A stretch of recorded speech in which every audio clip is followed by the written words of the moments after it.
Good morning to our dear participants, and welcome to the second installment in our four-part webinar series on home school team, parental involvement in home-based learning. This is brought to you by the Bicol University College of Education in partnership with the Bicol University Extension Management Division. My name is Julius Atparam, a faculty member of the Management and Professional Education Department of the BU College of Education, and I will be your moderator this morning. Now we will be officially starting our session with the playing of the Philippine National Anthem to be followed by an opening prayer.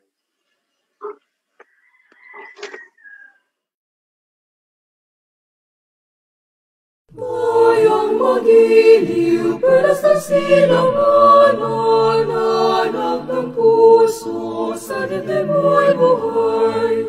Lupang hinirang, duyan ka ng magiging, sa manlulupig, di ka pasisili. Sa dagat at bundok, sa simoy at sa langit mabaga, may nilagang tulad, awit sa paglayang minamahal. Pag-isap ng matawat mo'y tagumpay na naglilingig, ang bituin at araw niya kailan pang mali magdidilim.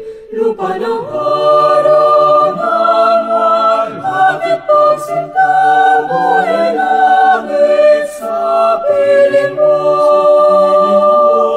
Aming ligaya na pamay mga pirang mamatay ng dahil sa'yo.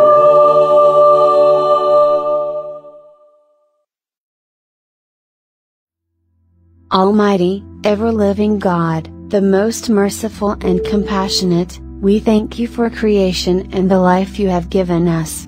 Together, we people of diverse religions, spiritual expressions and indigenous traditions, who invoke you by different names, humbly pray for your providence and protection, in the midst of the COVID crisis. Strengthen and guide government leaders, and private agencies, especially our administrators, faculty and staff, for the wisdom to do what is right and just. Enlighten the minds of students, that despite the educational limitations in this new normal, they may study diligently and effectively. Bless our families, remove our fears, and help us to trust in your love, so that by our example and generosity, we can inspire and help others. Grant all of us, especially the frontliners, good health and accept those who have died in your kingdom. Amen.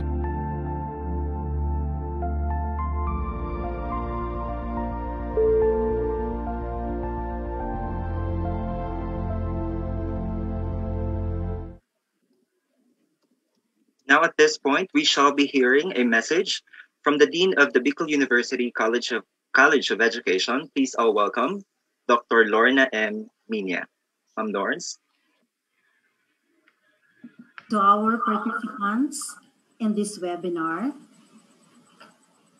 to our online viewers from different parts of the country and the world, to our friends from other universities and colleges, good morning, and I welcome you to another episode of our home-based learning. As teachers and as parents, we are all aware of the predicaments of our learners who are confined in the home in these times. They are in an environment or a situation that we have not prepared them for. No peers to talk to and compare notes. No friends to work with their assignments, and no teacher to supervise their work. Instead, they find themselves alone to do the task, or with parents who are supportive and concerned, but may not know how to help them with their task. This can leave our learners frustrated and with feeling that they are alone. Since they have been used to being managed by others, They may find difficulty in managing their own activities and their learning related tasks. So there is a need for us, teachers and parents, to help them, train them for independent learning. And the first step in the process is to develop their study habits. But how can we do it? Well, that is what our resource speakers and other resource persons will share with us today. The insights that they have gained from years of training and experience may open our minds and give us some insights also on the possibilities and solutions to the problems that we are experiencing with our students and our own children at home as they battle with this home-based learning.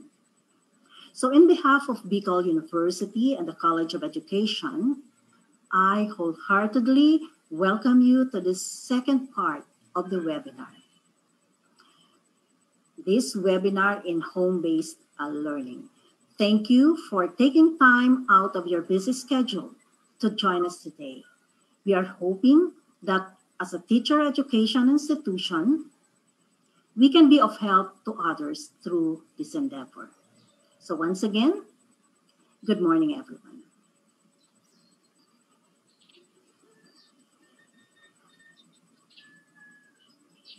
Thank you very much, Dr. Minia, for your message and for extending your support. Now, our session for today is on study habits and home-based learning, an enhancement program. So on behalf of the team from the BU College of Education and BU Extension Management Division, we thank our participants joining us through our live stream on a number of Facebook pages, including the Bicol University Extension Management Division, the Bicol University Facebook page, the Bicol University College of Education Facebook page, the Daraga National High School Facebook page, and the Bicol University College of Education Integrated Laboratory High School Facebook page, among others. So we have close to 1,135 participants who registered for this webinar session. Also joining us today are 4 guest participants who will help us better understand our topic. Our resource person will formally introduce them later. Now, before I introduce our resource person for this session, allow me to remind everyone of the following house rules. Number 1, be on time. This is particularly true for the next installments of this webinar series. As much as possible, please try to go online at least 5 minutes before the scheduled start of the webinar. Number 2, pay attention, listen, and we encourage you to take down notes while the resource person is speaking. Number 3, speak up. Please feel free to share your comments, experiences, and questions through the chat or comment box. The team would love to hear from you. Number 4, keep your questions brief to manage the time. Similarly, listen intently to your fellow participants when they ask questions to avoid repetition of queries. Number 5, let's keep our webinar a safe and respectful space.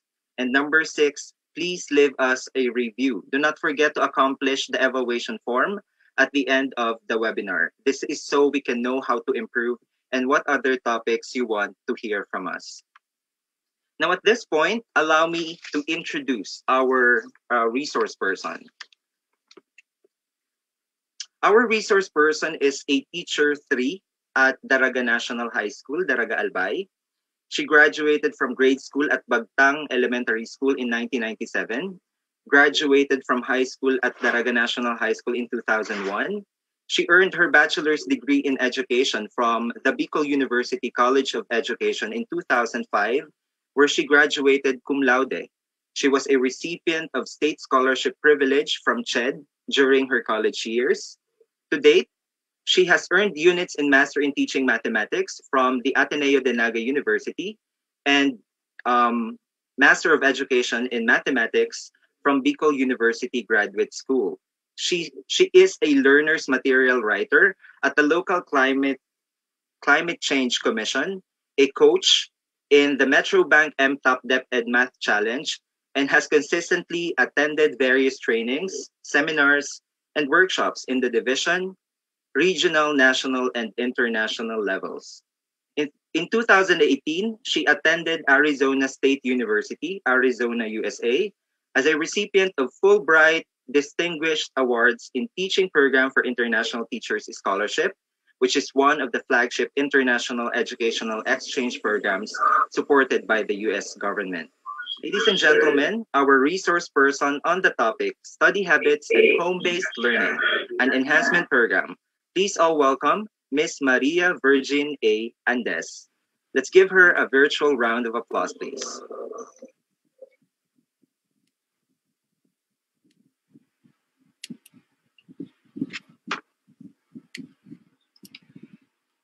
Magandang umaga. Hello everyone. Thank you, Sir Jules, for that very generous introduction. Okay, so thank you for showing interest sa webinar series na ito and thank you for being with us today. Ako po si Verge, isang mathematics teacher ng Daraga National High School and I'm currently handling the grade 10 students. Magsama-sama po tayo sa 2 oras na usapan tungkol sa study habits and home-based learning na kung saan yan po ang main topic ng second webinar series natin. So live na live po tayo ngayong umaga sa Bicol University Management Division, Bicol University College of Education, Bicol University Integrated Laboratory School, at Daraga National High School Facebook page. So in behalf of the team Home-Based Learning, pauna na po akong nagpapasalamat sa mga nagpre-register. Ngayong umaga, ang ilan sa mga activities na gagamitin sa series na ito ay mula sa Homeroom Guidance Program module ng Department of Education for Grade 10 students. Humingi po ako ng pahintulot sa isa sa mga writers ng module at salamat naman at walang pag-aalinlangan siyang magbigay ng positibong sagot. Thank you to other state universities in the Philippines. 2 key statements ang napakaganda. Yung sinabi niya na the children cannot wait at education cannot wait. At sa ilang mga press con pa niya, narinig din natin na sinabi niya na learning must continue. Kaya, kahit nagdulot ng napakaraming pagbabago sa pamumuhay ng bawat Pilipino, ang pandemyang nararanasan ng buong mundo, sa gitna nito, ang Department of Education, in cooperation with higher education, ay kaisa ng bawat pamilyang Pilipino upang maipagpatuloy ang edukasyon ng lahat ng mga mag-aaral ng buong Pilipinas. 2 sa mga pamamaraang ito ay ang paghahanda ng tinatawag natin na Learning Continuity Plan at yung tinatawag natin na Most Essential Learning Competencies or yung MELC sa DepEd. At ang counterpart ng MELC sa state universities and colleges naman ay tinatawag na MELO or Most Essential Learning Outcomes. Ito ay mga pinasimple at piniling competencies na naging resulta ng masusing pag-aaral at deliberasyon ng mga eksperto upang hindi or walang maisakripisyong kaalaman na dapat matutunan. Ang Learning Continuity Plan naman ay nakatutok sa pagpapanatili at pagsiguro ng hindi lang ng mga mag-aaral kundi lahat ng mga teaching at non-teaching staff at ng lahat ng mga manggagawang Pilipino. Isa na rito ang pagkakaroon natin ng work from home. Kaya hindi imposible ang distance or home-based learning. At para po mabigyan tayo ng patunay na hindi talaga imposible ang home-based learning, ay ilan sa mga popular na personalities o mga celebrities na Pilipino ay nag-undergo na po ng tinatawag natin na online or distance learning. So, tingnan po natin ang mga nasa larawan. Ang number 1 po dyan ay si Pia Wurtzbach. Siya po ay ang ating Miss Universe 2015 at sinasabing epitome of beauty and brains.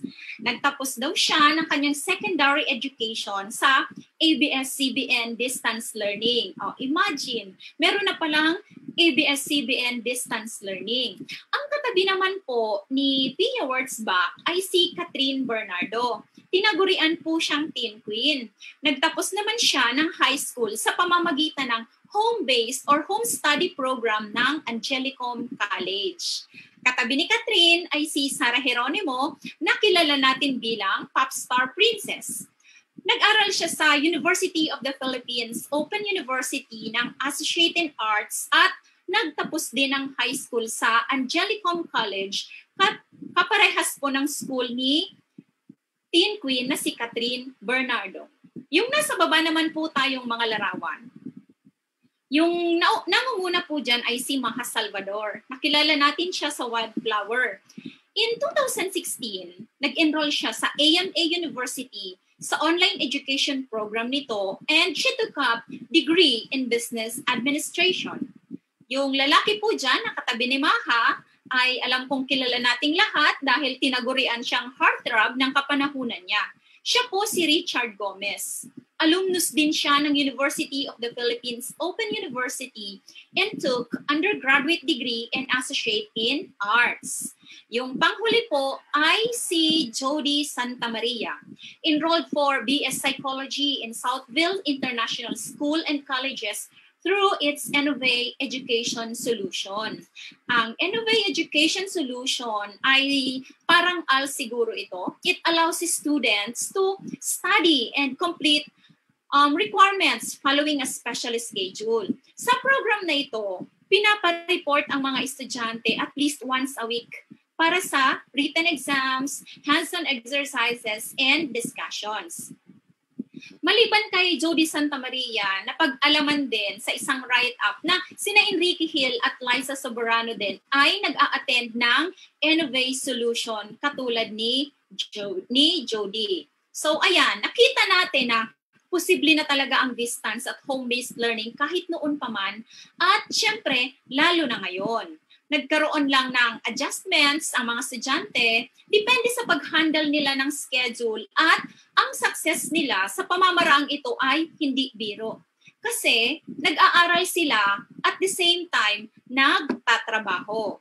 Ngayon, sa buhay naman ng lahat ng estudyante, meron tayong tinatawag na mga ups and downs. May mga times na nakukuha natin ang inaasam-asam nating grades. Meron namang time na pakiramdam natin we're not making it. So in the past 9, 10, or 15 years of schooling, let us try to reflect and write something about our personal study habits. So isipin natin kung meron ba tayong study habits. Tanungin natin ang sarili natin, ano ba yung study habits ko? Meron ba ako noon? Okay, so gusto kong makipag-usap ng personal sa isang estudyante natin at gusto ko siyang tanungin ng tungkol sa study habits. So malamang dahil marami tayong mga participants ngayon na mga estudyante din, pwede tayong makarelate sa sagot niya. Okay, ngayon po, allow me to introduce to you our guest participant.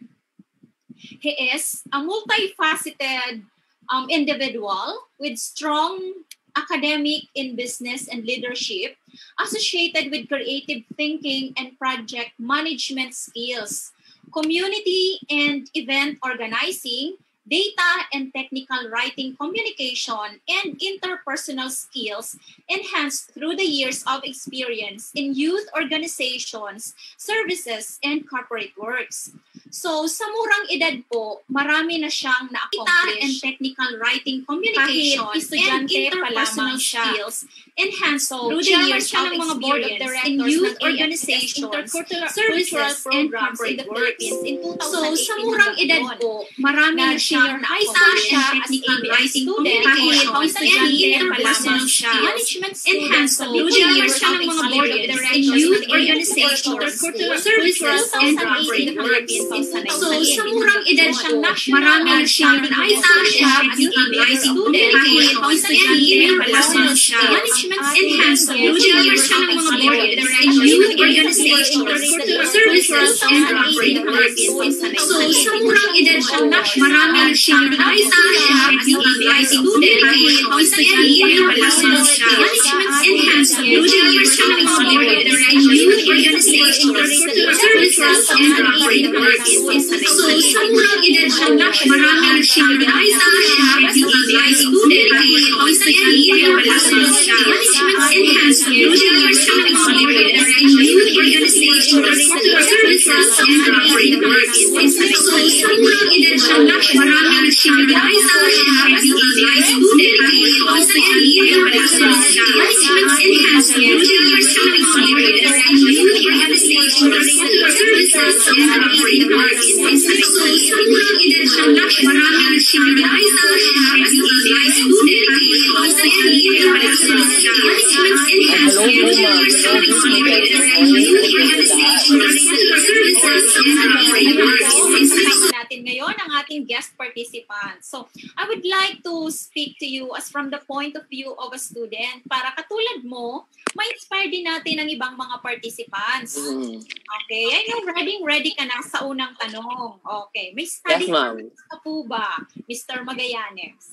Yes, of course. Especially we're dealing now sa new normal. So, napaka-importante na i-level up mo yung study habits mo. Kasi iba yung traditional learning experience nung wala pang COVID sa ngayon na na-experience natin ngayon. So, I have this very few but effective way na study habits ko so that I can catch up easily then and beneficial din siya sa akin kapag nag-aaral ako since we are now facing the new normal system ng ating study.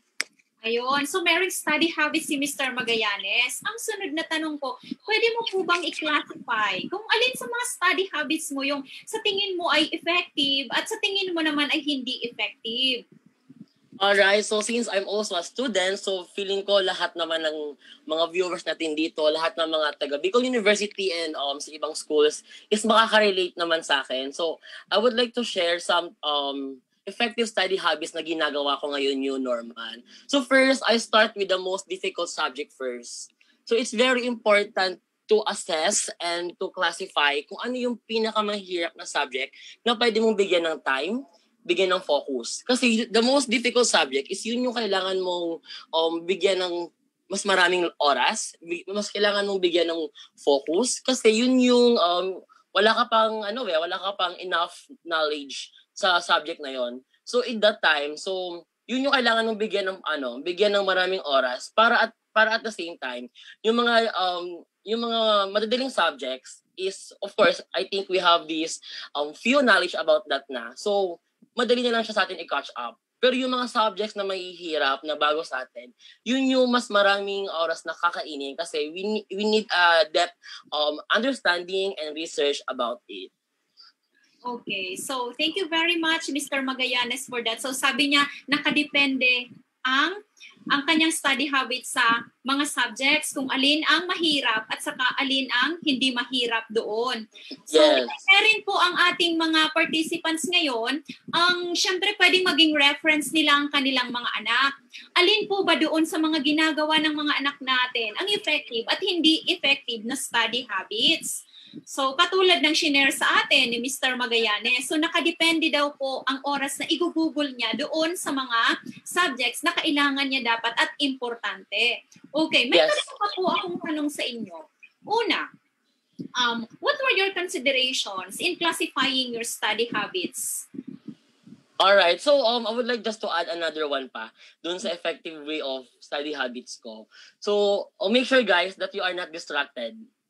Yun yung pinaka-important din. Make sure that you are not distracted. Make sure you are comfortable sa place mo na inaaral na kung saan ka nag-aaral. Kasi kapag distracted ka, doon na nagsisimula yung mga procrastination, yung mga wala ka na ng gana, hindi ka na energized masyadong mag-aral. So make sure that hindi ka distracted kapag nag-aaral ka. So to answer that question, ma'am, siguro the consideration ko to classify my study habit is of course my goal. Yung goal ko sa life ko. Kasi it's very important that you should assess, dear students, how will it affect your life and improve your future life kapag nag-aaral ka.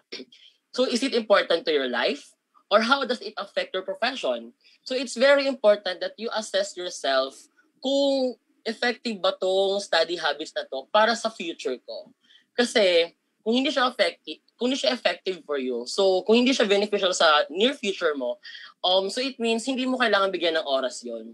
Because it's very important that you should assess yourself how important it is what you are doing right now is for the future, for your future. So mas magandang at least you're preparing yourself today para in the near future alam mo yung kung paano mo gagawin or i-address yung mga ganitong bagay. Okay, so thank you, Mr. Magallanes. Yung tanong ko sa'yo na ano yan, about ineffective study habits. Nabanggit mo kasi kanina yung mga distractions. So, how do you intend to improve your effective study habits and overcome the ineffective ones? Diba? Na-classify mo siya kung alin doon yung mga effective, alin doon yung mga hindi effective. So, paano mo ba kaya mai-improve yung mga effective and how are you going to overcome those ineffective ones? Siguro it's very important that you should practice every day yung study habits mo. Yung mga effective way na ng study habits mo, you should practice it every day. And you should learn from the experience. So it is very important that in the long run, while we are studying right now, so it's very important that we gain learning sa ating experience. It's either bad or good as long as we know the result of that is okay yon. So, you should practice every day. Kasi magiging effective yung mga ineffective mo kapag pinapractice mo siya in a good way.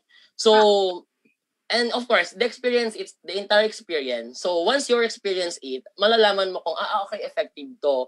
Okay, hindi to effective.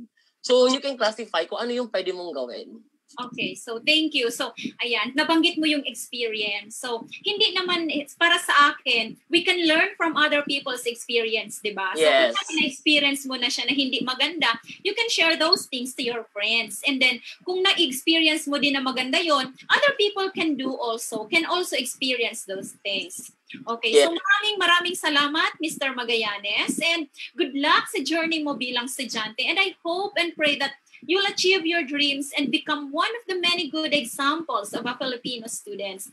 Maraming salamat at babalikan pa kita mamaya.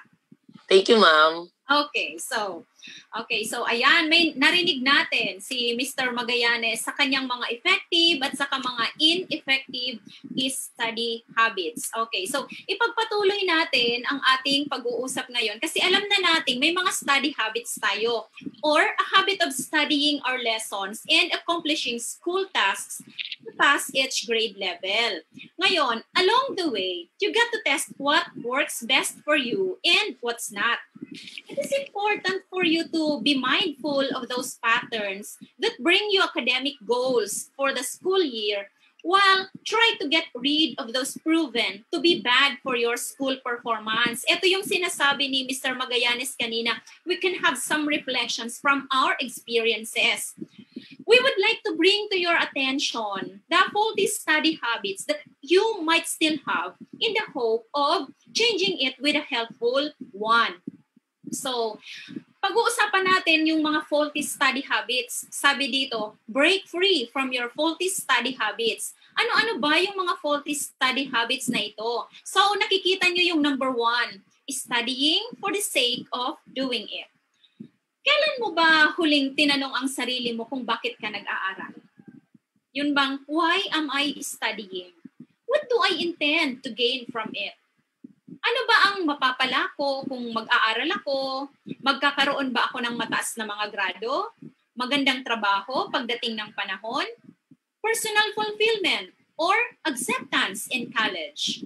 Yun ang mga halimbawa ng tanong na dapat klaro sa atin. Sabi nga, dapat daw i-clarify natin ang ating mga intention or even the motivation kung hindi mo makita ang point kung bakit ka nag-aaral.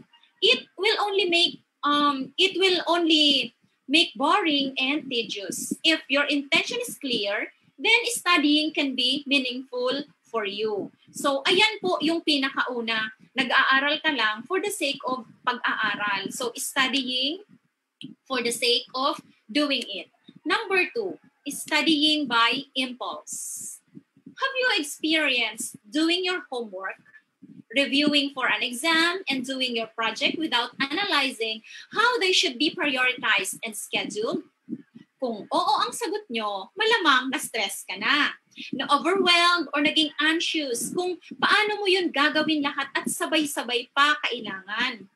Nangyari yon dahil baka hindi mo pinagplanuhan at hindi mo inassess ang mga gagawin mo. Ano po ba ang ibig kong sabihin kapag sinasabing i-assess ang mga dapat gagawin? Tingnan mo ang date ng submission or deadline or kahit yung oras na kailangan mo na. Dapat may strategy ka ng sequence ng mga activities mo. Kaya huwag tayong maging impulsive. Yung gagawa ka pa lang or gagawa ka na kasi kailangan na. Yun ang sinasabi ng number 2. By impulse daw ang pag-aaral. Okay. Number 3, ano pa ba ito na faulty study habits? Studying long but still unproductive. You need to be mindful of what time of the day your mind works well and very receptive to learn. May mga tao din talagang nag-aaral ng madaling araw or hating gabi kasi kapag maaga pa daw, hindi talaga gumagana ang brain cells nila. But of course, kailangan natin i-consider ang physical setup at mga deadlines kung gagawin natin ang pag-aaral na ito on our own schedule.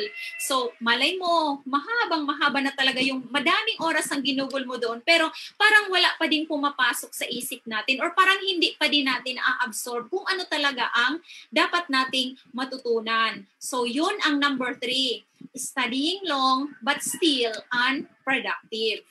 Number 4, organizing all requirements and tasks before you start doing them. Okay. Bilang estudyante, madami ang subject sa schools, di ba? For sure, ang mga teachers, nagbibigay talaga ng mga homework, paperworks, projects, exams, and many more. At dahil alam natin na madami ang subjects natin, huwag na nating hintayin na magpatong-patong ang mga gawain para maiwasan ang stress at baka ma-knock out pa tayo ng lahat ng mga kailangang i-accomplish natin. Minsan, madami sa atin ang ganon. Kasi pwedeng sabihin na may oras pa. Mamaya na yan. May mga ganong excuses tayo. Pwede ding tinatamad o kaya hinahatak ng mga K-drama at hindi mabitaw-bitawan ang mga pelikula na mga pinapanood sa Netflix. Okay, so yun po ang number 4. Ang number 5 naman natin is dismissing things that you don't understand. Ano naman ang sinasabi dito? Minsan, bago matapos ang klase or during the discussion, kaming mga teachers nagtatanong talaga kung naintindihan or may mga gusto kayong itanong. Kaya lang minsan, hindi na lang nagtatanong ang estudyante dahil sa gusto nang matapos ang klase at gusto nang uwian na agad. Sana lang ito minsan lumilitaw sa results ng exams or quizzes.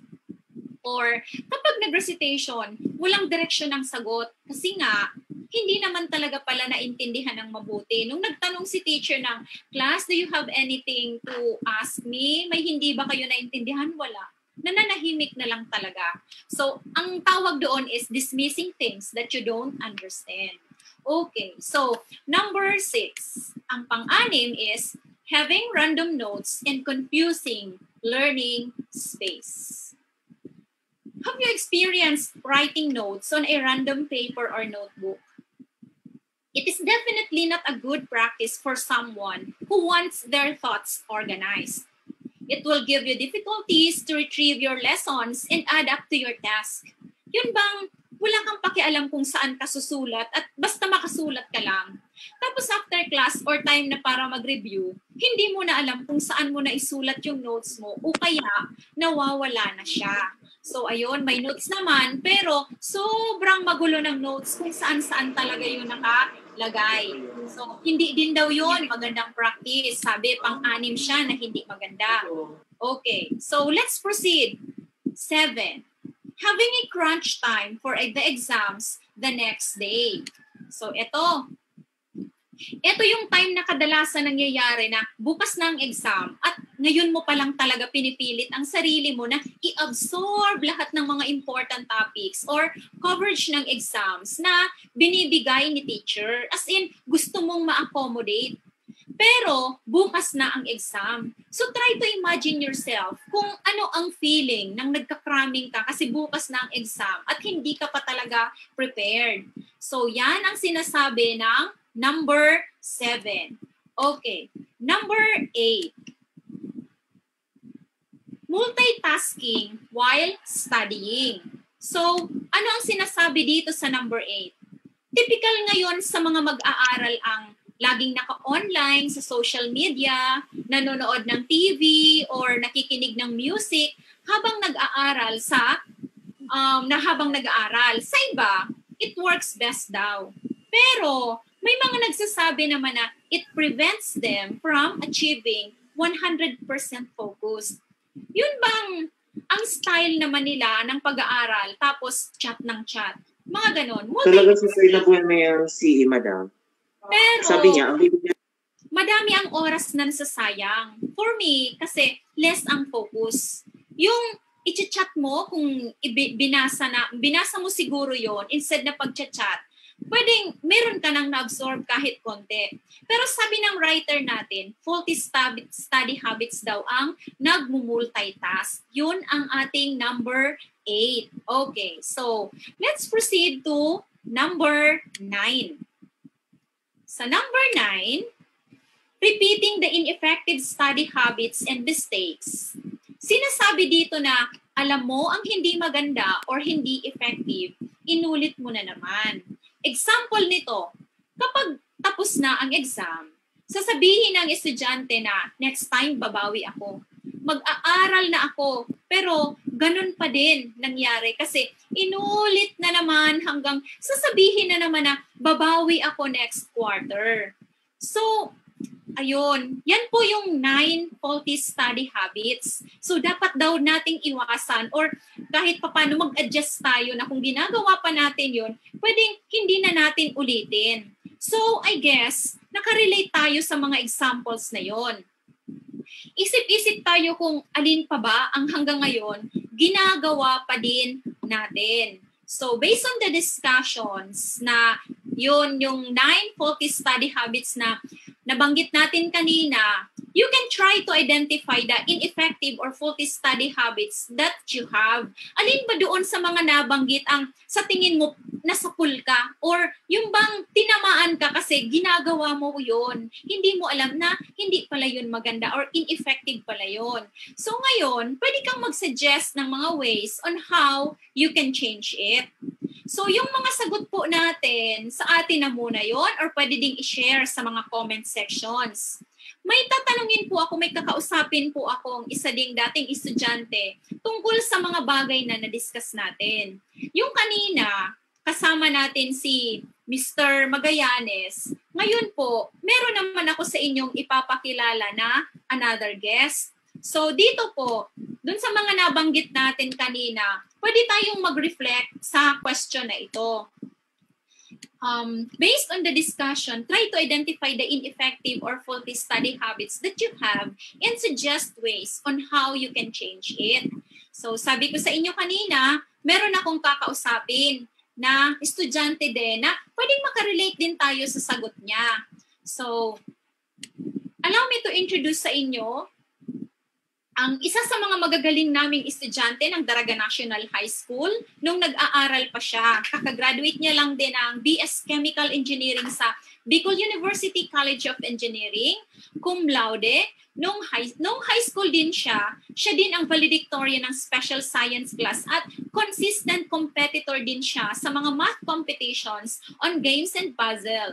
Pagdating ng college, consistent din ang pagiging Dean's Lister niya at the same time, DOST Scholar. No doubt kung bakit cum laude siya. Naging intern siya sa Central Azucarera, Don Pedro Incorporated sa Nasugbu, Batangas. Friends, please welcome Kimberly Matejos.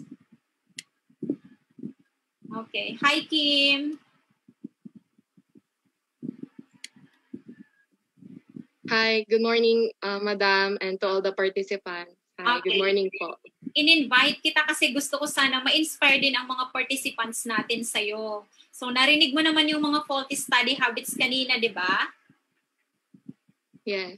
Okay. Sa Yes tingin po. mo ba, sa kabila ng pagiging achiever mo, meron ka din bang mga faulty study habits? At kung meron, paano mo ba ito na-overcome? Yes po, I do have a number of faulty study habits. I actually have 3 faulty study habits that I can think of. So first po is, whenever I'm having difficulty understanding a certain topic or solving a certain problem, I tend to skip it para makasave ng time, and then I'll study the next topics. I will just keep on reminding myself na babalikan ko na lang siya after ko mapag-aralan yung ibang topics. However, most of the time, nakakalimutan ko na siyang balikan. So, what I did then was, instead of dismissing the topic, I would consult my classmates regarding paano nila in-approach yung problem na to, or like, what did they understand dito sa concept na to or sa topic na to. Okay. So, ayun. So, dinidismiss mo na lang. So, nabanggit natin yun kanina doon sa faulty study habits. So, pwede ka din ba, Kim, na mag-share ng personal study habits mo? I-share mo sa amin kung saan napatunayan mo na effective yun sa pag-attain ng mga desired grade. And para sa'yo, pwede mo bang ma-improve yung mga habits mo na yun? Yes. I have 5 main study habits that I always keep in mind even till na nag-review ako for board exam. So, the first is yung studying with a proper mindset and making sure na in good condition ka. Kasi studying can be quite draining and tedious. So, dapat, even before ka mag-start mag-aral, you have to make sure na dapat in a good condition ka. Also, dapat good yung mindset mo. When it says mindset, dapat ang intention mo is not just for the sake of academic compliance, but rather to learn. Okay. And yun po, para at least ma-lessen yung academic pressure or yung stress mo kapag nag-aaral. The next one is study in ways where you learn best. Kasi dapat alam mo yung learning style mo. As for me, I am a visual, auditory, and kinesthetic learner. So I make sure na I adapt study practices na inline sa learning style ko. And then, the next one is making a schedule. Kasi I hate cramming. Kasi alam ko sa sarili ko na wala akong matututunan kung ikakram ko lang ang pag-aaral ko. Yan. Tapos, another one is taking a break whenever I need it. Kasi kahit 30 minutes or 2 hours or more pa yung break na yan, for as long as it helps you recondition or recharge your body and your mind para mag-aral ulit, go lang, i-push lang na mag-take a break din minsan-minsan kasi it helps. Okay. It is effective. Okay. And So, lastly po is consulting po my friends kapag if I'm having difficulty understanding a certain topic or solving a problem. Kasi po sometimes we need others' perspective para makita yung mga things na di rin natin nakita when we were like trying to understand that topic po while we were studying. So yun po. So, maraming salamat, Kim. Ayun. So, ngayon ko ulit na narinig sa'yo na you're not just studying for the sake of having grades, but you are studying to learn. So, yun bang hindi mo iniisip na magkakaroon ka ng mataas na grades, kundi gusto mo talagang matuto. So, parang nakikita ko na para sa'yo, bonus na lang yung grades as long as na may natutunan ka. Okay, so thank you, Kim, for that answer. So, may isa pa ako sa iyong tanong. Sa tingin mo ba, ang iba't ibang subject area ay nangangailangan din ng iba't ibang study habits? Then, pwede mo ba kaming bigyan ng halimbawa? Yes po. For example, since nga po yung course ko is more on subjects na nag-i-involve ng problem solving, na-realize ko during college na simply memorizing yung concept or the formula is not enough. Kasi po, studying to familiarize is better than memorizing kasi problems exist in different types naman. So merely relying on your memory and not understanding the concept behind or how the formula or like the theory was derived will not take you anywhere. Yun po. Tapos, dapat sa mga ganitong subjects na nagde-demand ng problem solving, dapat lagi kang magpa-practice. Okay. Yun po. Okay, so thank you, Kim. So ayun, so sabi ni Kim, hindi sa lahat ng subject ay pare-parehas ang iyong study habit na gagawin. Yun bang, nagvo-vary din pala talaga siya. So kunyari, sabi niya, more on math, kailangan niya ng madaming practice dahil nga yung mga problems ay hindi pare-pareho. So, kailangan niya ng ibang study habits din sa ibang subject kasi iba din naman yung way para matutunan mo yon. Okay, so maraming salamat sa iyo, Kim. Salamat sa presence mo ngayon. Good luck and God bless you always. At kapag naaalala ko ang mga magagaling na estudyante na katulad mo, parang gusto ko ulit maging estudyante, Kim. So, mamaya, bago tayo magtapos, mag-uusap pa tayo. Okay, so standby ka muna dyan. Yes. So, ayun. Napag-usapan na natin ang iba't ibang faulty study habits. Ngayon naman po, i-share ko sa inyo ang 7 study habits of successful homeschooled and online learning students by Cantis Simons. So, kung kanina po ang napag-usapan natin ay yung study habits na kung saan mga hindi maganda or yung tinatawag natin na faulty study habits, ngayon naman po, titingnan natin kung alin naman dito ang mga magaganda na makakatulong sa atin. So sabi, 7 study habits of successful homeschooled and online learning students by Cantis Simons. Okay, simulan natin sa number 1.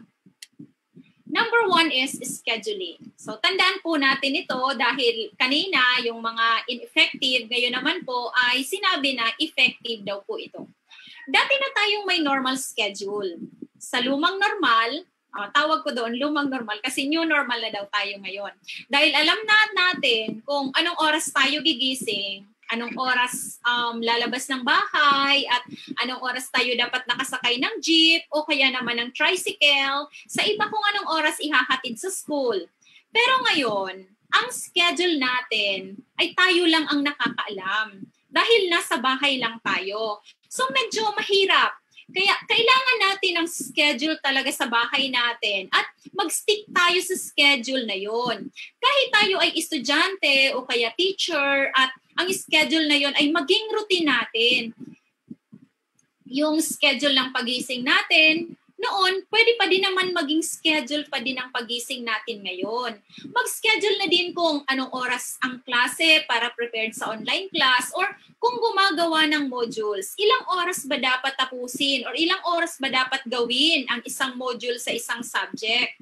Maglagay din tayo ng recess, ng lunch break, at kapag nasanay na tayo sa ganitong routine, at kapag may nag-imbita din sa atin na mga usapan, alam mo na hindi ka pwede at i-schedule na lang ang mga bakanting oras mo. So kunyari, sa ganitong oras, ikaw ay mag-aaral. Sa ganitong oras, recess na. Tapos nakita mo kunyari 12 na ay lunch break na. And then meron ka namang schedule pag alauna hanggang 5 o'clock or kahit hanggang 4 o'clock or kahit hanggang gabi. So yung schedule na yon, kapag ginagawa mo na siya ng paulit-ulit, pwedeng maka-adapt ka na din. So, importante na maayos at fix ang ating mga schedule. So, number 1 daw ay maganda at magiging successful daw tayo sa ating pag-aaral kung meron tayong maayos na scheduling. Okay, number 2. Yan, studying. Ano naman ang sinasabi dito? Dahil nasa bahay lang daw tayo mostly, hindi ibig sabihin na hindi na tayo mag-aaral. Ang pag-aaral naman kasi, hindi lang siya makakatulong sa atin for classes, but for our lives din. Sabi ni Cantis Simons, it keeps the mind strong daw when you study. So along with the schedule, put in your study time. Specific din dapat ang studying na sinasabi natin dito. Hindi lang yung schedule, kundi pati yung lugar kung saan ka mag-aaral. Dapat identified na din. Bakit kaya ang isang halimbawa nito kung bakit mahalaga na may fix or may nakalaan talaga tayong study area is that natutulungan natin ang mga sarili nating makondisyon at makapag-focus ng maayos. Halimbawa, sa kusina, kapag pumunta tayo, alam natin na para yun sa pagkain. Kapag naman sa CR, alam natin kung ano ang purpose nun. Kasi alam na ng katawan natin kung ano ang gagawin. Parang nakaprogram na siya. And I know, science can explain why. So, sa pag-study naman, dapat may specific place para alam na din ang isip natin na kapag nasa study area tayo, mag-aaral talaga tayo. So, yun ang number 2 po natin, studying. Number 3. Yan. Number 3 is reading. Alam natin na may Facebook, may Netflix, may YouTube, may mga online games, etc. Minsan, mabilis na lang ang mag-YouTube. Kasi andyan na, kapag mag-search ka, according to Cantis Simons, there is something important in reading. Sabi niya, kung may mga nag-workout daw para ma-develop ang mga katawan, mga muscles, the same daw ang reading sa mind. It develops mind according to Simons. Ang suggestion niya, 15 to 30 minutes per day daw. Pwedeng maupo ka lang at magbasa ka ng aklat to keep your mind fresh. And kailangan din daw na i-train natin ang mga sarili natin, not just to watch TV and play video games, but train ourselves to learn on how to focus on one thing. Sabi niya, if you are watching television, it is tell-a-vision daw. Sabi pa niya, trash in, trash out. Kapag hindi maganda ang pinapanood natin, ma-absorb natin yon, and it might have an effect sa atin. Halimbawa, yung buong buhay mo, nakatuto ka kay Vice Ganda or kay Bitoy sa GMA. Minsan, mahalata mo na yung ibang mga ways niya o mga mannerisms niya. Sinasabi mo na din, yun bang nakikita natin sa mga young generations ngayon, nagsasabi sila ng pak, ganern, mga ganyang bagay. Madalas maririnig natin yan sa kanila. Ina-adapt talaga nila o kaya yung kakapanood ng mga K-drama, minsan babati na lang ng annyeonghaseyo, kamsahamnida, mga ganyan. So, kahit i-deny natin na hindi tayo naaapektuhan, na ipapakita natin na nadadala tayo talaga. Wherein, if we read good books, makakakuha pa tayo ng magandang vocabulary. So, yun po ang number 3, reading. Number 4, speaking. The fourth good habit daw is speaking. Noong lumang normal, noong mga araw na araw-araw pa tayo pumapasok sa klase, madaming taong nakakasalamuha at pwedeng makausap. Mga teachers, mga kaklase, at mga kaibigan natin. Pero ngayon, iilan na lang. Kung sino na lang ang nasa loob ng bahay natin, di po ba? When speaking in classroom, we got to check or get reminded of our grammar and diction. Pero kapag nasa bahay daw, yung speaking na sinasabi dito is to speak about the information of what you are studying. Yun bang kung ano ang pinag-aaralan mo, pwedeng pag-usapan sa bahay kasama ang mga magulang or yung ibang mga relatives natin. In this way, you can express yourself, your point of view about the information you are studying and an additional information from the other members of the family. Kaya very important ang role ng parents and guardians sa panahon natin ngayon. Yun po ang number 4, speaking. Number 5. So, ang panglima natin is rewarding. Ayan. Rewarding yourself, kung nag-aaral ka sa bahay, okay lang naman na mag-reward sa sarili. What do we mean by this, rewarding yourself? Kunyari, you had been studying for an hour already. Hindi masama ang 10-minute break, sabi nga ni Kim kanina, to reward yourself. That may be having a snack, playing a video game, or calling a friend. Kunyari, maghapon ka nang gumagawa at natapos mo na ma-submit. Na-submit mo na din ang mga dapat mong isubmit. Take time to reward yourself. Even parents, kapag naman nakita na nila na sobra ng busy ang mga anak nila, minsan nagre-reward din talaga sila. So in what way? Example nito, nagpe-prepare sila ng masarap na pagkain, mga snacks, ganon.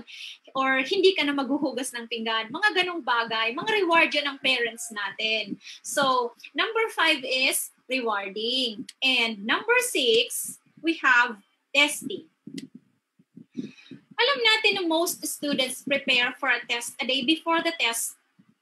Binigyan ng stress ni Kante Simons na ang best way daw to prepare for a test is to take more tests. Halimbawa nito ang mga review centers. Ano ba mostly ginagawa nila? Di ba pinapatake tayo ng madaming test, paulit-ulit na test to prepare for the test day. Kaya it is important to test ourselves too. Kunyari, may pinag-aaralan ka. I-test mo ang sarili mo kung naiintindihan mo na ba talaga sa mga aklat. May mga chapter test tayo. Sagutan ang chapter test. Sa mga modules naman, may mga sample test din. Gawin nyo yon. And ang key to correction naman is written at the back. Kapag nagkamali ka, take the test again. Or find some online test to prove that you understand the information. The more test daw, the more you can prove that you understand the information. So yun ang sinasabi ng number 6. Let's proceed to number 7. Ang number 7 ay resting. The number 7 This goes back to your schedule. Establish the time kung kailan ka matutulog. Establish the time kung kailan ka gigising. Mahalaga ang rest sa katawan nating lahat. Kailangan ng rest ang katawan natin. So, yan ang sinasabi ng number 7, resting. Pero dapat, this is in accordance with your schedule. Hindi oras ng pag-aral mo or oras ng pagkain, natutulog ka, masisira si schedule. Okay, so yan po ang number 7. Pero wait, meron pa tayong 7.25. Bakit may 7.25? Idinagdag ni Simons kasi daw, he is the coolest guy with 7.25 fingers. Ang pang 7.25 niya ay thinking. It has something to do with the power of mind. Yun bang kung ano ang iniisip natin, posibleng mangyari. So kung iisipin mo na babagsak ka, malamang babagsak ka. Kung iisipin mo hindi ka makakapasa, malamang hindi ka makakapasa. Bakit kasi iniisip mo na mangyayari yon? Minsan, kailangan din nating mag-isip kung paano tayo mag-iisip. Bilang tao, we know that we are strong. Of all the doubts and fears na nasa isip natin, kaya nating ma-overcome yan. So, mag-set up tayo ng positive thoughts. We can be whatever we want to be. Sabi nga, it all starts with thinking. Motivating ourselves and start doing what we need to do. So kung iisipin natin na magiging successful tayo, sure we will be. Iisipin natin na makakapasa tayo. Iisipin natin na makukuha natin yung mataas na grade, makukuha natin ang mataas na grades. So ayun. Tapos na po tayo sa 7.25 study habits of successful homeschooled and online learning students. Kung kanina po, nakasama natin sina Mr. Magallanes and Kim to share something about their study habits. Ngayon naman po, gusto kong ipakilala sa inyo ang dalawang parents na na-invite ko po para mag-share sa atin ng kanilang mga experiences or kanilang mga roles with regards to study habits of their children. So meron po tayong dalawang guest parents today. Mr. Carlo Lorena and Ma'am Marilyn I. Riamico. Si Sir Carlo is a parent of my previous student na si Carla Lorena who performs best and an achiever din sa junior high school. Nalolobat na yung tablet. Si Ma'am Mary naman po is my co-teacher in Daraga National High School. She is an ESP teacher po and at the same time, a guidance counselor designate for grade 8 and a parent of a student having online classes. So, Ma'am and Sir, pwede po bang pakwento ng study habits ng mga anak nyo ngayong pandemic and how do you support them? Or ano po ang role ninyo ngayon sa pag-aaral nila? So, good morning po sa inyong dalawa, Sir Carlo and Ma'am Mary. Good morning, everybody. Okay, so magandang umaga po. Magay na Alda. So, simulan po natin ang ating kwentuhan with Ma'am Mary. Yes po, good morning. Good morning po sa lahat na nanonood ngayon live sa Facebook. Good morning, Ma'am Birds. Thank you for this opportunity. Thank you po, BSCE. Okay, so base po sa tanong mo, ano ba ang role ko as mother, especially ngayong pandemic? Okay, so Ma'am Birds, when we say study habits, hindi po ito panandalian na kumbaga ituturo natin sa ating anak. So naniniwala ako ang study habits bilang isang magulang ako as mother, malaki yung aking role ng pagkakaroon ng magandang study habits ng aking mga anak. So ibig kong sabihin, dinevelop ko itong study habits nila mula nang sila ay bata pa. Hindi lang muna si study habits, kundi yung mga gawaing bahay, di ba? Mga simpleng pagwalis, simpleng pagtupi ng kanilang hinigaan. Okay, doon nagsimula yung aking role. So ngayon nag-aaral na sila, Ma'am Birds, o talagang nakaset na sa kanila yung study habits. So number 1 po talaga yung sabi mong pagising ng maaga. So especially ngayong pandemic, online class nila, see to it na alam nila na 1 hour before their time, oras ng kanilang class, talagang nakaset na yung alarm nila. So hindi ko na sila gigisingin with the help of alarm clock, sila na yung gigising. And sometimes, no need na yung alarm, yung body clock talaga nila, kumbaga sanay na sila na gumising na ganung oras. Ganun po. And another one, ito po napaka-importante at talagang naka-register na ito sa mind nila, yung paghahanda ng gamit bago matulog. So, ibig sabihin, pag online class nila kinaumagahan, andyan na lahat ng gamit nila. Nakaset na. O, kung anong subject, andyan na yung notebook, yung book. Okay. And another one, paggawa ng projects, paggawa ng mga assignments. See to it na talaga bago matulog, settled lahat. So, walang iisipin, matutulog na kumbaga iisipin, ay bukas meron pa akong gagawin. No. Bago matulog, dapat gawa na ang lahat. Another one, Ma'am Birds, yung pagbabasa, sabi mo kanina, na-mention mo kanina, yes, ginagawa po nila yan, palaging pagbabasa. Kahit 1 page lang po ng book, opo, okay na po yun. Bago matulog, kailangan nilang magbasa. And of course, ito pa isang importante, Ma'am Birds, pagkakaroon ng diary or notebook. Ako as ESP teacher, talagang sa mga estudyante, nire-require ko yung aking mga estudyante having a journal. Every day, lahat ng nangyayari sa kanila, opo, maganda man or hindi maganda, talagang naisusulat yun. Kumbaga, pag may time ka, pwede mo siyang balikan, di ba? Minsan matatawa ka, ay, nangyari pa ito sa akin. So, it helps a lot. And another one, especially, ngayong pandemic, yung tamang paggamit ng gadget. Okay, wag naman natin silang bawalang gumamit ng gadget for entertainment ba? Pero kailangang may oras. Okay, sa akin po, 9 p.m., surrendered na lahat ng gadgets. And sometimes, in-off ko talaga yung wifi para lahat na, pati ako hindi na mainggan yung gumamit ng gadgets. And another one, Ma'am Bird, yung pagkukwento nila sa akin kung ano yung nangyari. Okay, yun talaga, isang halimbawa yung itong bunso ko.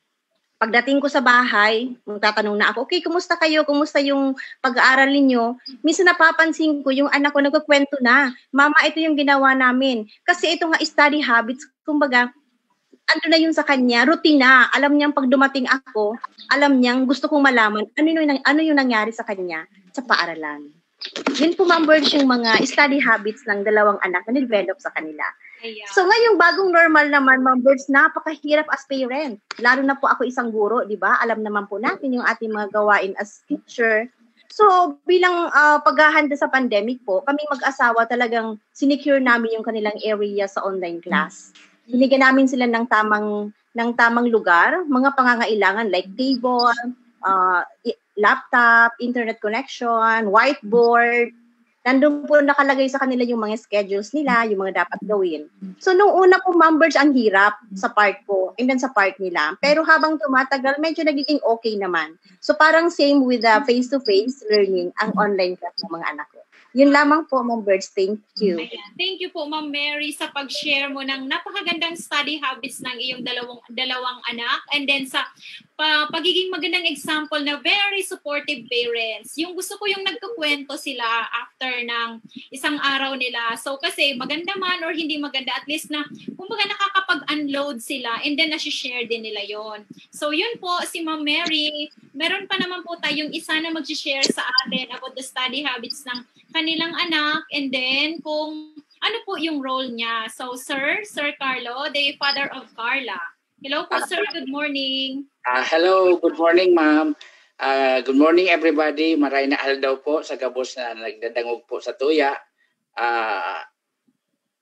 Yung about study habits ni Carla, who happens to be my youngest daughter,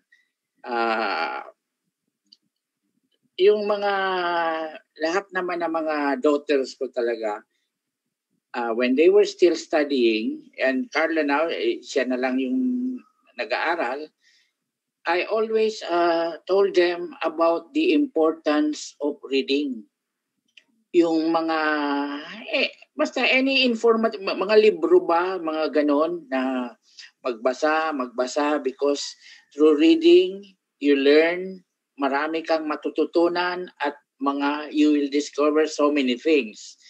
Okay, now na may pandemic at sabi ko nga, moderno na tayo, how do the kids or our children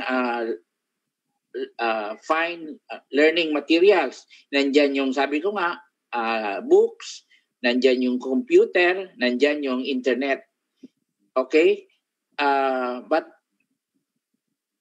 sabi ko, the reason why I always tell them the importance of reading is because during our time, yung panahon ko na nag-aaral din ako, what's this? Ura pa ka itong internet, walang computer. So, we really, if there is any something that we want to know, the first thing I do is go to the library.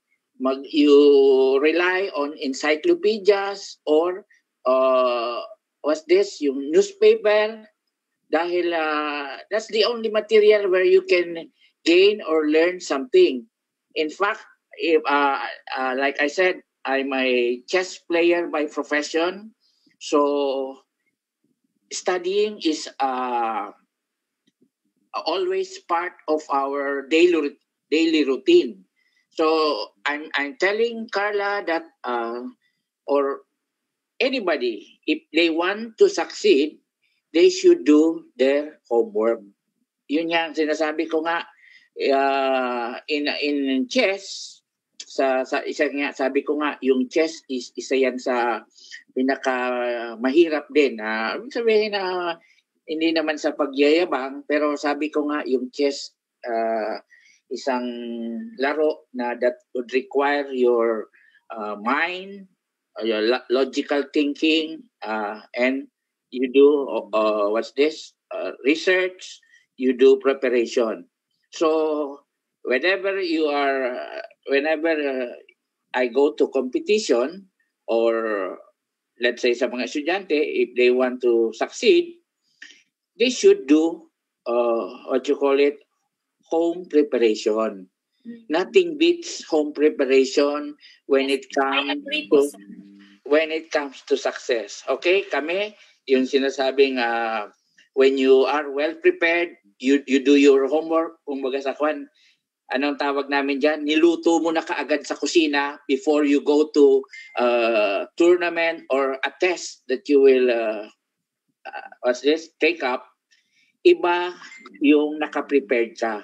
Your level of confidence is different when you are well prepared and you do your homework than if you are unprepared. Your level of confidence iba what's this?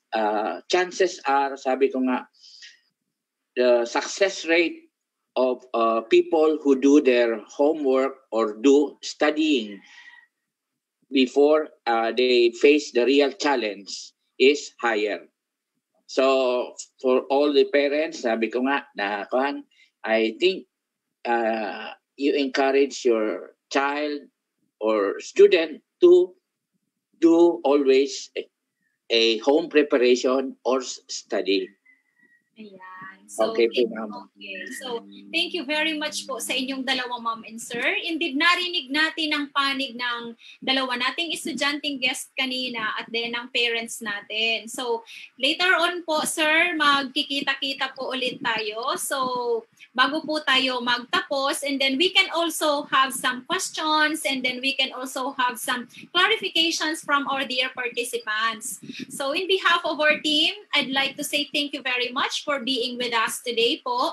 I'd like to take this opportunity to say thank you to our dear principal, Dr. Lourdes R. Bigkas, to the two assistant principals, Ma'am Merlu po and Ma'am Lenny Boragay, for the support, the grade 10 advisors of DNHS, the proponent and the team home-based learning from Bicol University for this one great opportunity to share and be part of this webinar series. Above all po to Almighty God for everything. So, para po sa ating mga queries and questions and then interactions with our dear participants, now I am turning you over to our host, Sir Julius, para po ma-entertain din natin ang mga nasa online participants natin. Sir?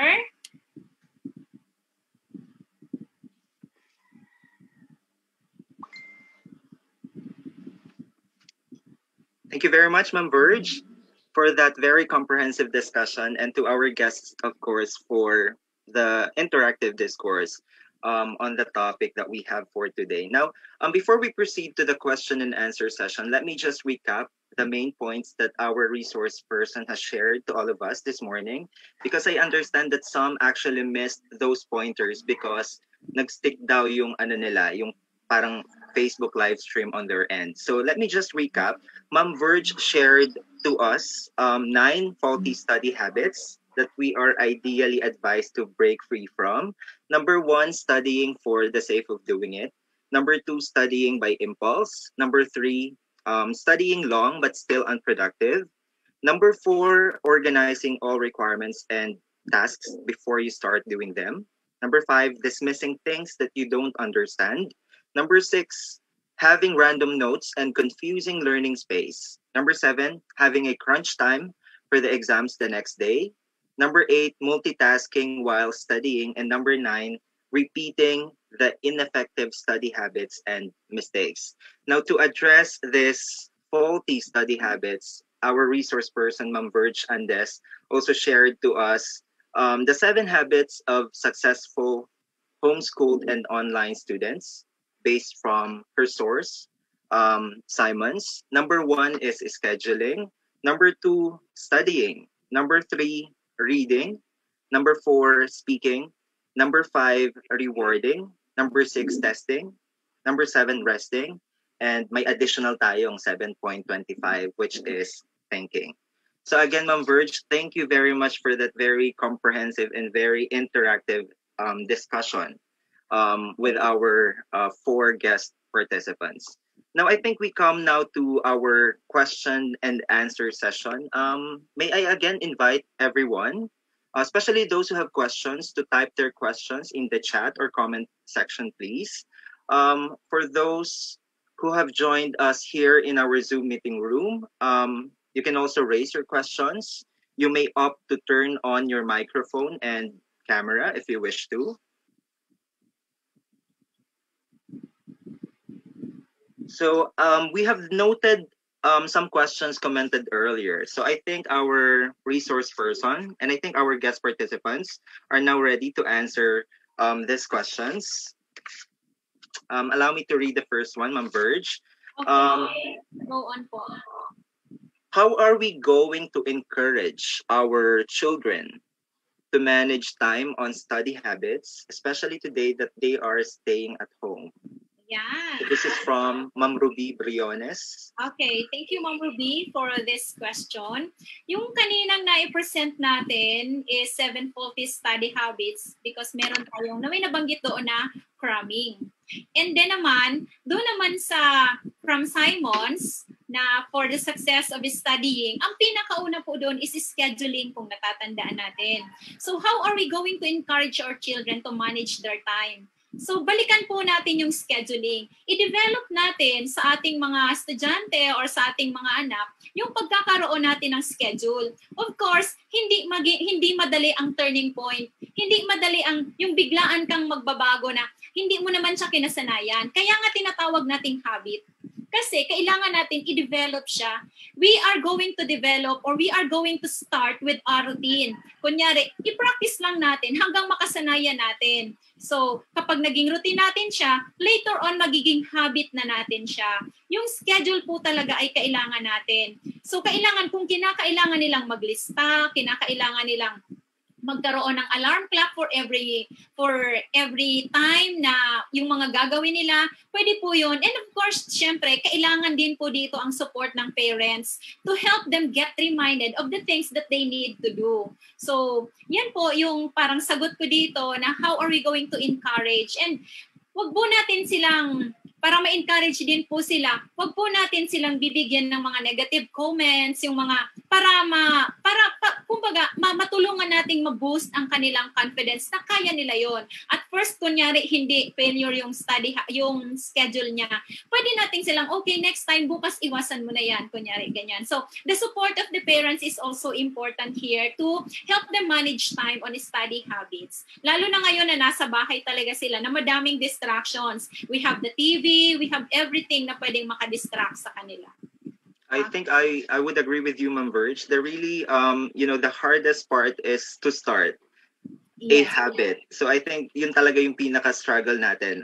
But I think dun sa shinare mo, it really needs the encouragement, the support of the parents because, everything improves with time. So, same sa study habit siguro. Mahirap sa umpisa, pero pag nasimula natin, mag-improve naman siya. Yes po. Yes po. So, yes po, Ma'am Verge? Okay, so hindi naman sa kunyari, okay lang na magkamali, di ba? So, kung nagkamali ka ngayon, kung hindi man siya naging successful ngayon, soon it will be. Kaya lang kailangan nating iset sa mind natin and then mag-focus lang tayo. And I think if our guest parent would like to share something, pwede po silang mag-share ng kanilang sagot. Kasi this address the parents na how are we going to encourage our children to manage time on study habits, especially sila talaga na may mga anak. So, pwede pong magsagot si Ma'am Mary or si Sir Carlo. Ma'am Marilyn and Sir Carlo, do you want to share? Sige po. Yes po. So, thank you so much po doon sa nag-raise ng question. I think si Mother, at this time, nahihirapan siya to encourage her children. In terms of study habit. Okay, as experience po as a mother of two, madali lang po para sa akin kasi sabi ko nga, hindi pa pandemic, talagang na-develop na sa kanila yung study habits. So sa ngayon po, ang inaano ko na lang sa kanila, yung pagbabago, yung tinatawag nating new normal in education. So syempre po talagang mahirap sa mga bata na kumbaga kunin natin yung kanilang attention na ano ba yan, sa bahay mag-aaral.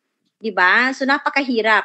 Like, for example, sa aking bunso, grade 5 at Maxos, Mary's Child, hindi naman po, Ma'am Birds, mahirap kasi talagang yung school, ginagawa nila yung part nila to encourage the children. Yung parang school ang dating kasi habang nag-online class sila, talagang they are in school uniform, complete school uniform. Opo. So yun po, na-encourage yung bata, yung parang feel nila, parang nasa school. And they have also the preliminaries like flag ceremony, exercise, then the prayer, ganun po. And then, every Friday, they have the mental health session. Inaano po yun ng advisor nila. So, dun po kay Ma'am Briones, siguro po ang part natin as parent to be a role model.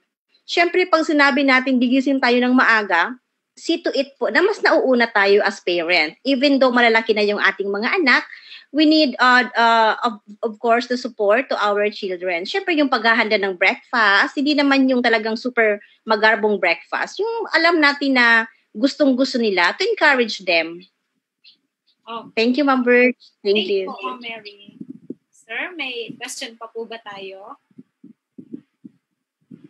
Yes, I'm monitoring our Zoom meeting room chat box from Ma'am Lieva. This is not a question, actually. I think it's message of appreciation. Very inspiring. I do agree that the development of the study habits should start during the early years. It will take time, but once they get used to it, that will be part of their system.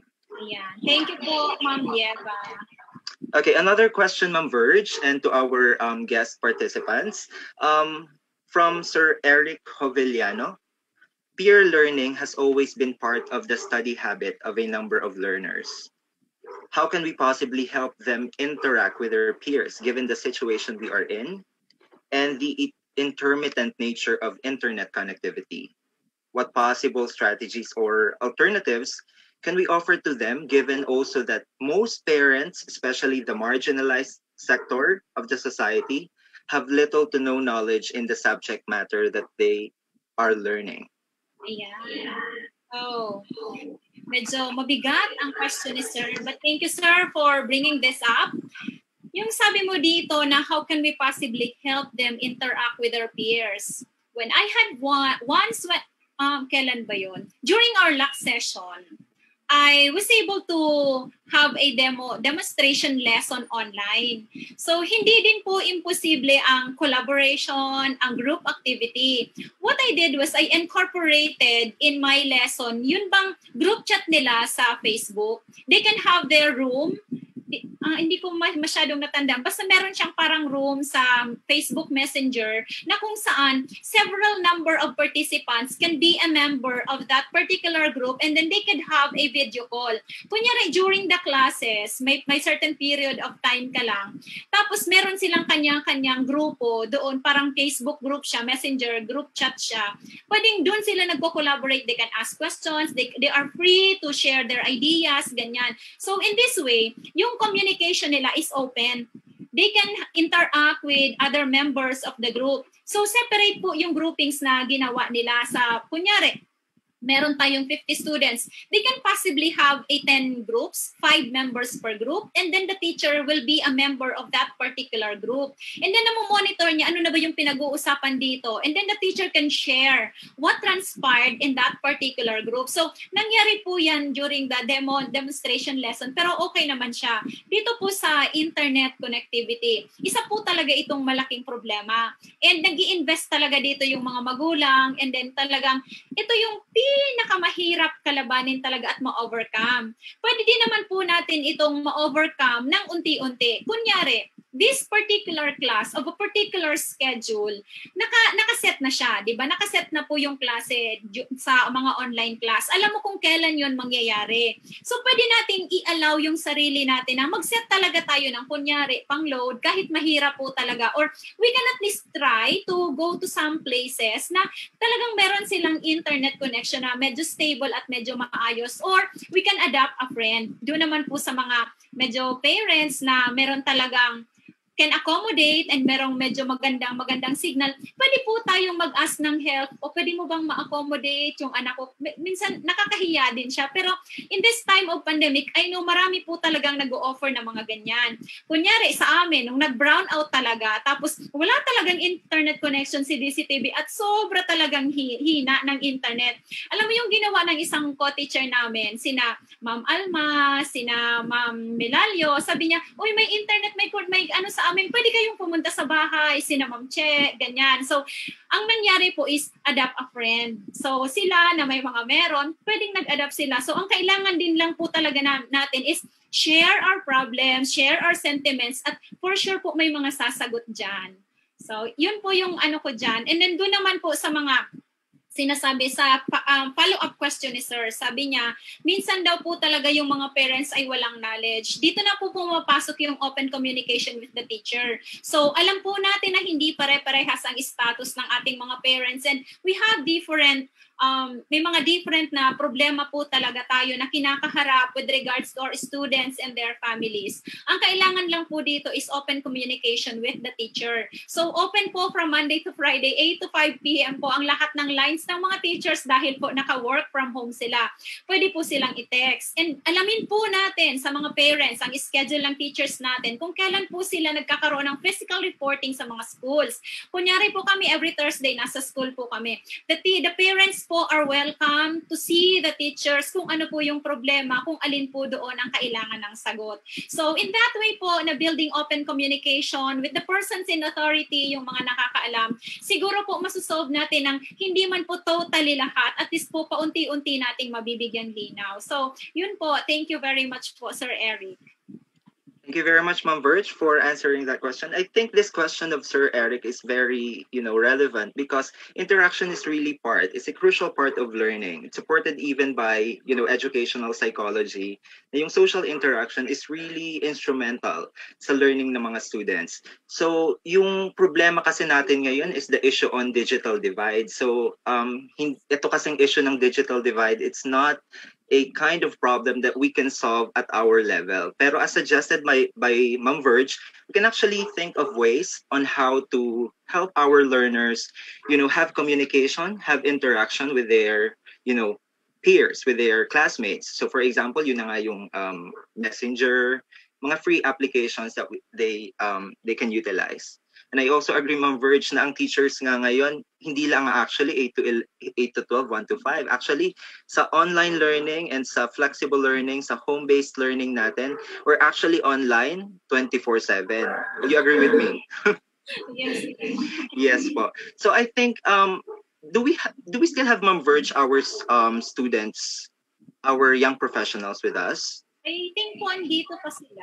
Kasi, Yes, I think we can actually listen to their perspective on this question.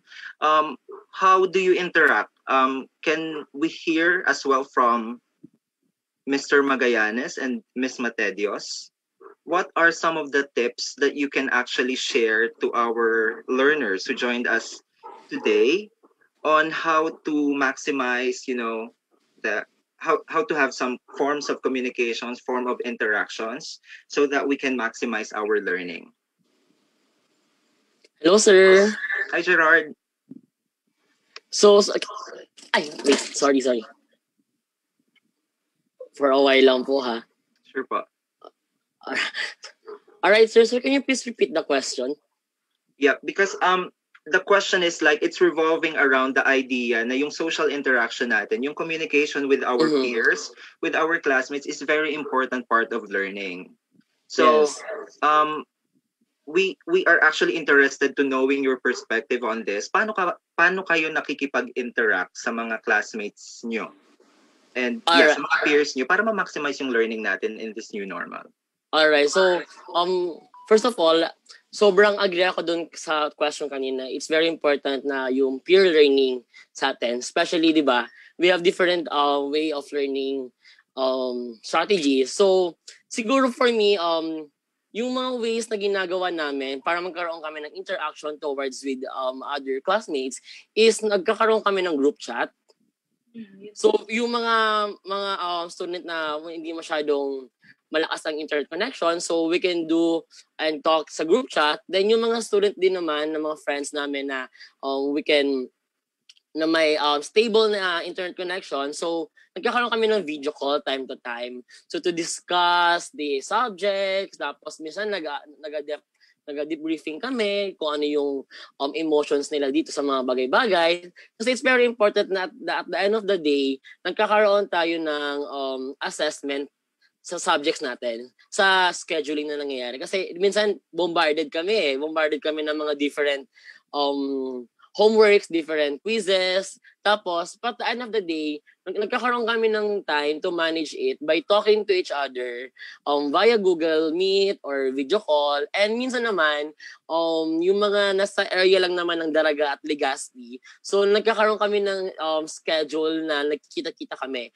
But of course, we practice social distancing and we always wear face mask so that we can prevent the COVID. So, yon.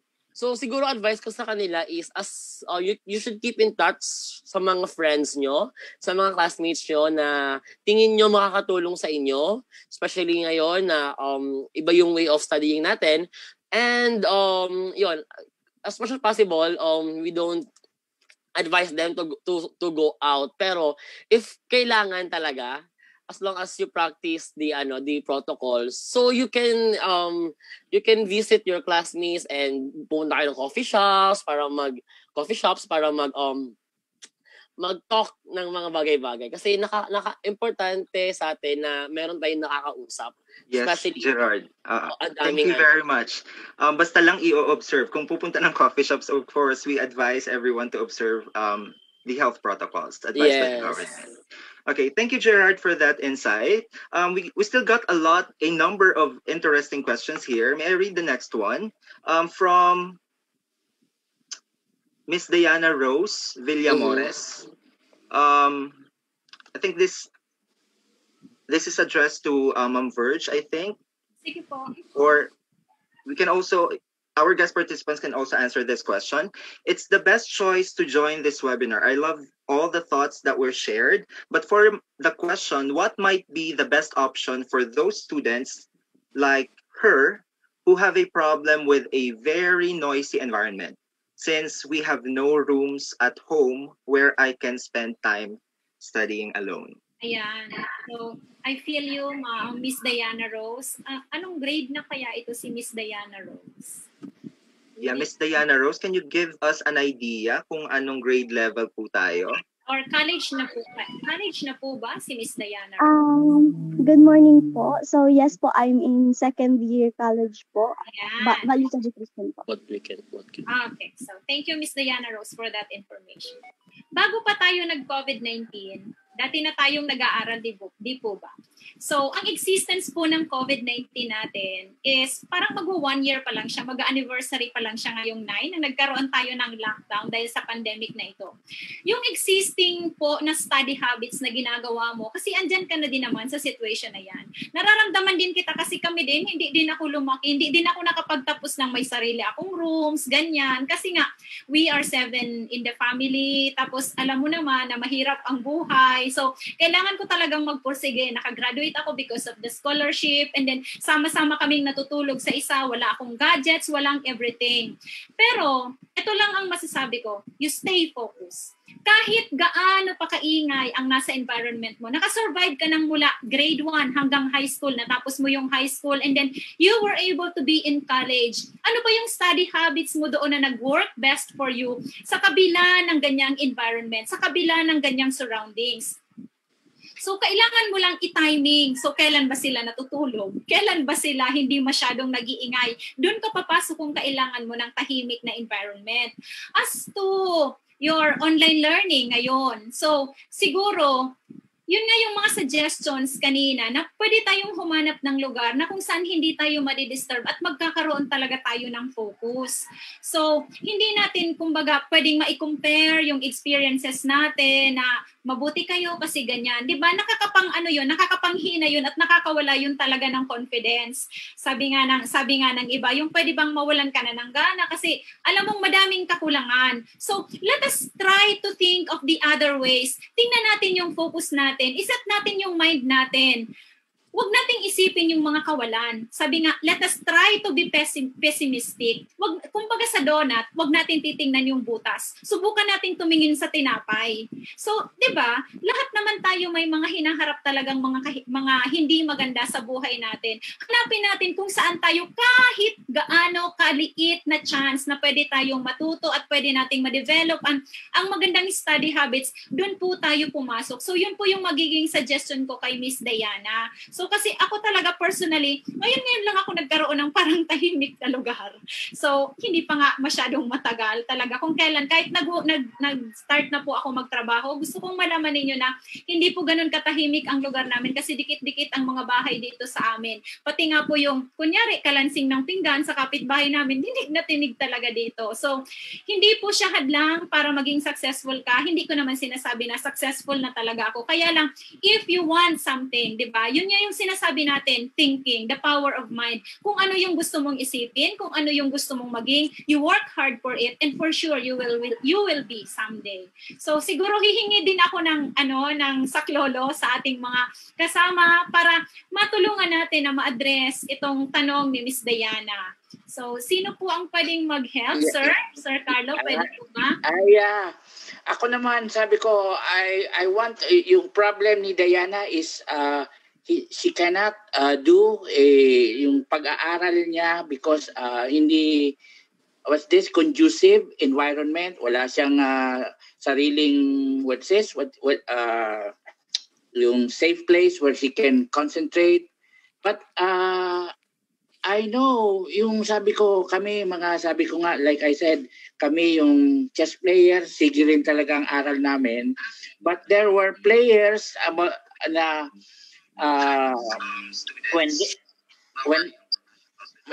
when they do their studying, an example is probably you know this grandmaster Viktor Korchnoi, Soviet grandmaster, but during his time when he was studying, nagpupunta siya sa isang lugar wherein maingay at maraming mga distraction because according to him, he wants to test himself how focused he can keep himself despite all this noise or ingay from his environment. Yan. Ang ganda po ng ang ganda po ng sharing mo, Sir Carlo. Yun bang hindi ka talaga, kasi kanina sabi ko pwede kang humanap ng tahimik na lugar.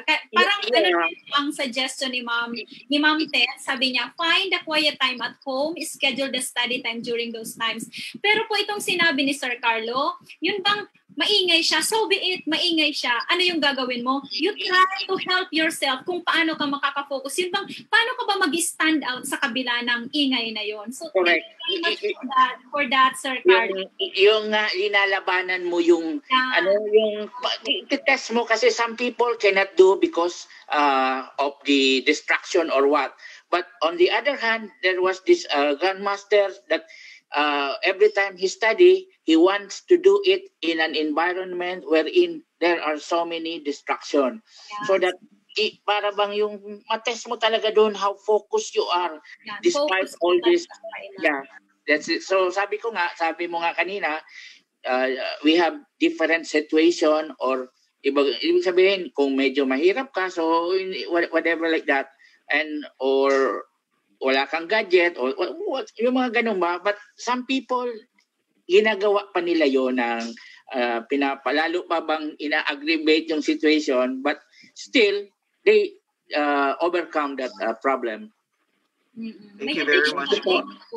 Hello, Ma'am Bird. Yes, I add? Sige po, Ma'am Mary. Yes po.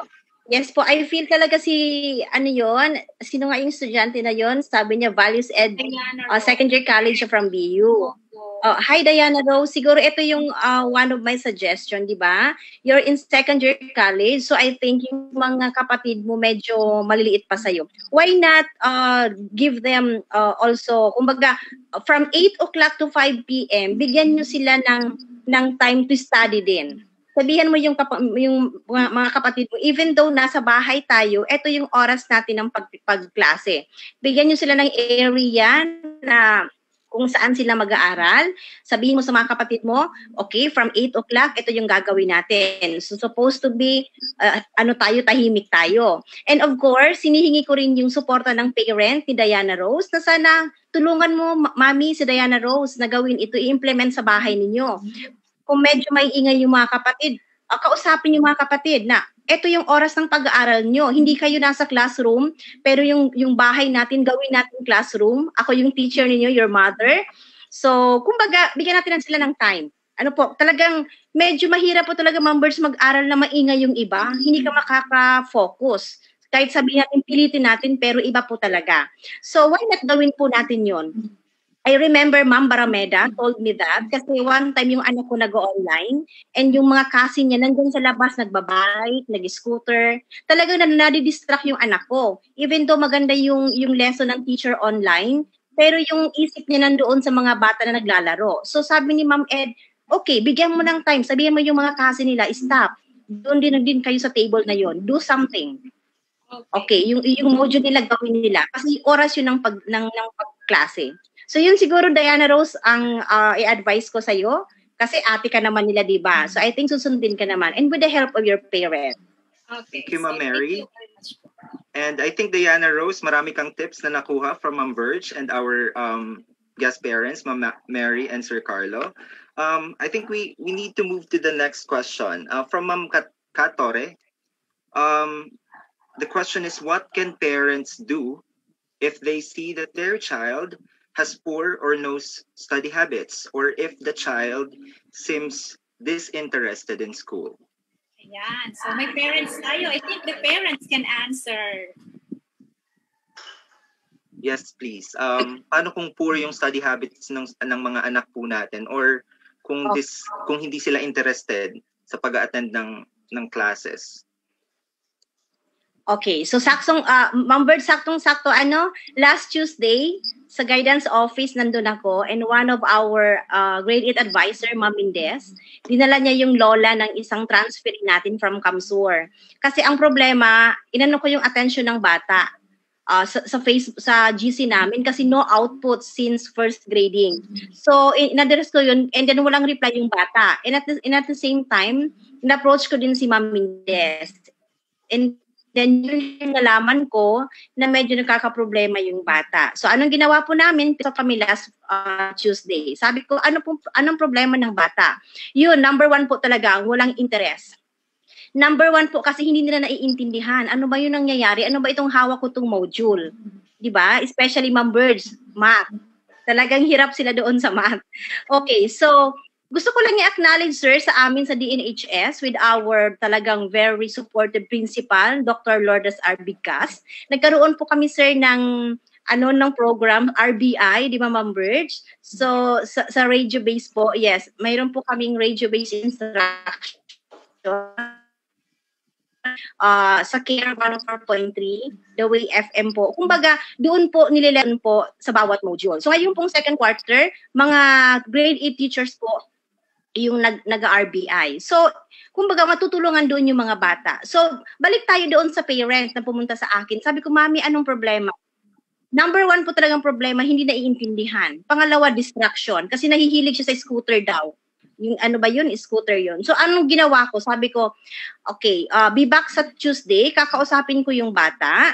And number 1 suggestion ko po, Ma'am Birds and Sir Julius, yung magkaroon siya ng bonding with his peer. Kumbaga yung mga kapitbahay na same grade level, why not, sabi ko, mag-join siya doon?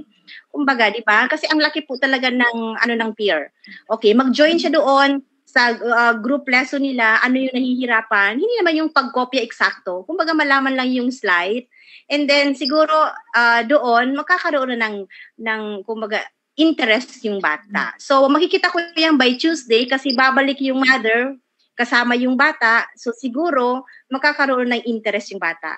Okay po. So, thank you very much po dyan, Ma'am Mary. So, I think pwede din natin pong hinga ng parang point of view ang ating student participant. Sir, pwede po ba nating tawagin? Sure po. Gerard, Miss Kimberly. Hello, sir. Yes po. So, ano kaya yung tips natin, Gerard? What if our students have poor or no study habits at all, or if the students are disinterested in attending classes, what tips can you give to them, please? Alright, so may mga estudyante talaga, sir, na na parang hindi sila energized sa ganitong situation natin na dealing with the new normal learning. So for me as a student, so we need to encourage them, I think. We need to encourage them na maipakita sa kanila na the study is very important kasi it will reflect sa future mo. So, we have different ways actually to energize them. First, of course, yung mga attending this type of webinar.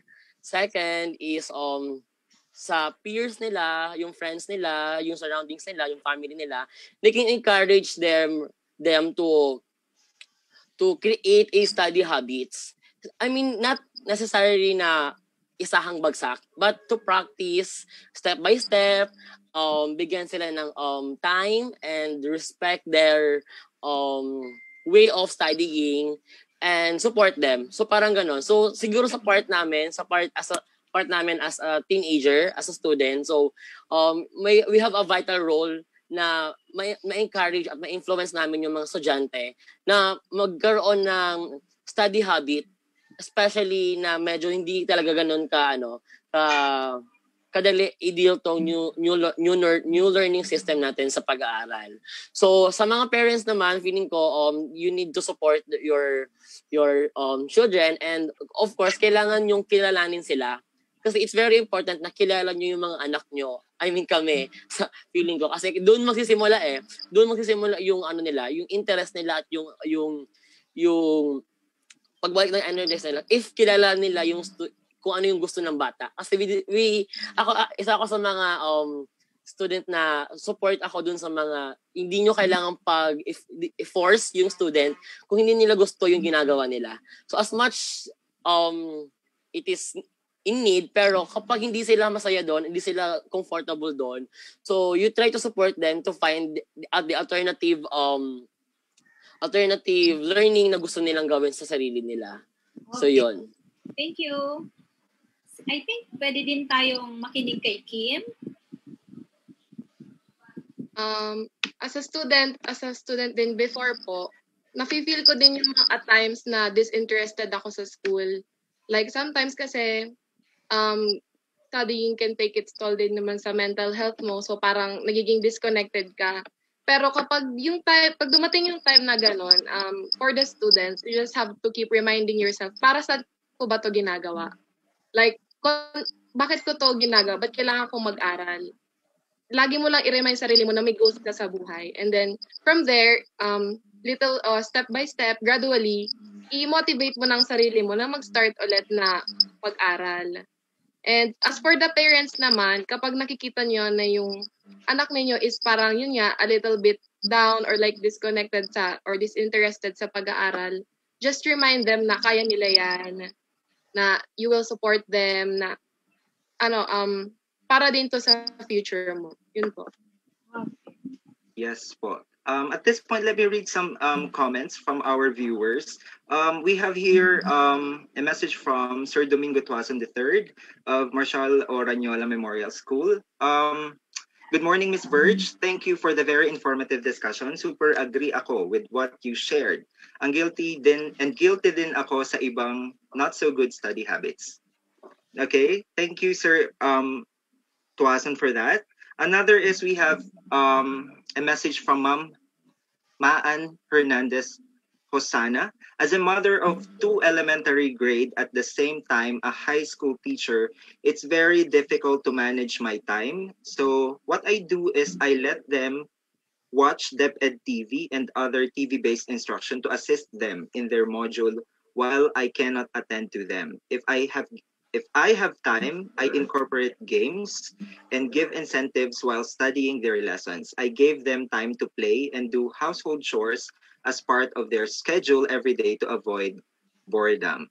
Thank you for this, Mama Ann. We have here an interesting question coming from Alisa Lufamia. I think Alisa is a student of Bucel's HS.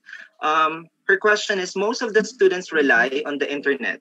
Since almost everything is, Googleable, how can we make sure, as teachers, I guess, that they are really learning? Ma'am Verge? Ano nga po yun? Nabasa ko yung ibang comments. So please repeat the question. Yes, po. The question is coming from a student, a high school student of BUCEILS High School. She said that most of the students rely on the internet since almost everything is Googleable. How can we make sure that they are really learning? Ayun.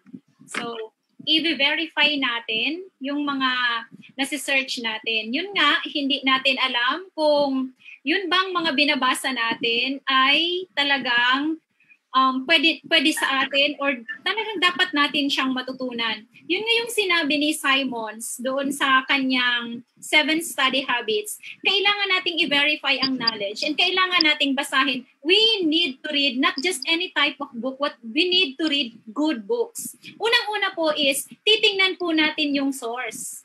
Saan po ba nanggagaling? Sino po ba ang author ng binabasa natin? Since sabi mo nga na pwede mo nang ma-google ang lahat ng mga bagay-bagay or mostly all, tingnan mo din yung status ng author, yung personality ng author, ano-ano ba yung mga sinulat niya?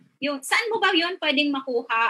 Are the items there valid? Titingnan mo yung mga sources. Ang pinakauna talaga dyan are the sources. Is it professional? Or kailangan mo po ba ng resources ay ng sources na talagang na-validate na siya? Di ba lahat naman ng mga articles meron siyang source? Yun po yung una nating titingnan. Sino ba ang nagsulat nito? And then, pwede tayong mag-refer sa other articles na related dyan. Pareho ba yung sinasabi niya? Meron bang discrepancy? Well, kung ito ay may consistency na most of them are trying to share something na parang pare-parehas lang ang idea, I think that is also valid. So hindi basta-basta nabasa natin ay totoo na, 'di ba? Marami ang naglilipa ng mga news articles, mga nababasa natin. Kunyari last time I think, example nito may naka-post na patay na daw si John Lloyd Cruz. O 'di ba? Tingnan mo yung source. Tingnan mo yung nag-post. And then hanap ka ng iba pang mga articles na related diyan. Totoo ba ito? You yourself can validate kung totoo Yes yan. po. By reading, but by not just relying on one article. Yeah. Pwede tayong humanap ng madami. Since sabi mo nga, pwede siyang mag-Google. Okay, yun po Yes, may yung... message tayo from Ma'am Abainsa. For Alisa, the students have to made aware that they learn for themselves. Always find the relevance of what you are studying in your life. This should always be emphasized to the students. Thank you for that, Ma'am Abainsa. Ma'am Linda Campopos, a faculty of BU College of Education, wants to share something to us. Ma'am Linda, hello. Yes, hello. Am I Yes, ma'am. being heard now? Yes, you're being heard now, ma'am. Okay, thank you for this opportunity. I think I agree with Ma'am Tet Abainsa for what she said, that students should be aware of the relevance of why they are studying, what they are studying. I think this is of higher level of value that can really motivate our students. So the motivational issue here is straightforward. Do students see really the relevance, the importance of what they are being asked to learn and do?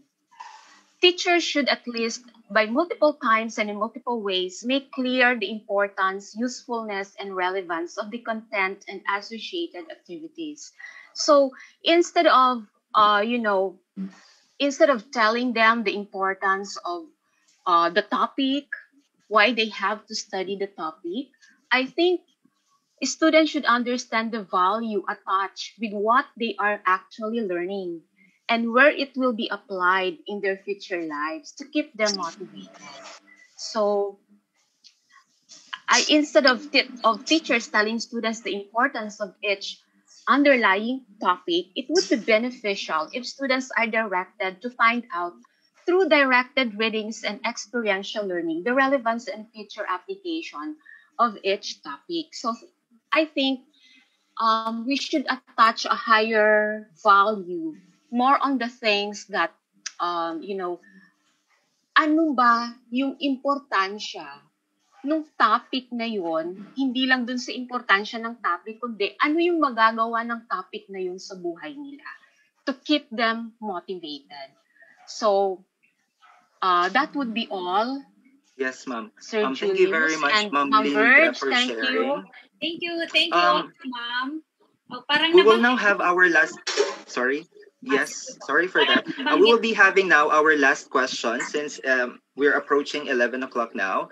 I have this question here. I think this everyone can relate to this, and I want this to be our last question for this session. This is something that is related to mental health, and I think Ma'am Linda can also share her insight on this. Sir Eric Hovillano again. I have this strange yet effective study mindset. I always pressure myself every time na may mga school-related works and always thinking pessimistically that I cannot do it. This pushed me to work well, and interestingly, I finished my work timely and with quality. However, this adversely affects my health condition like working overnight and stress. I know that there are other students like this. What advice can you give us? So hindi lang mental health, hindi lang pati yung physical health. Kasi working overnight and yung mental health related na stress.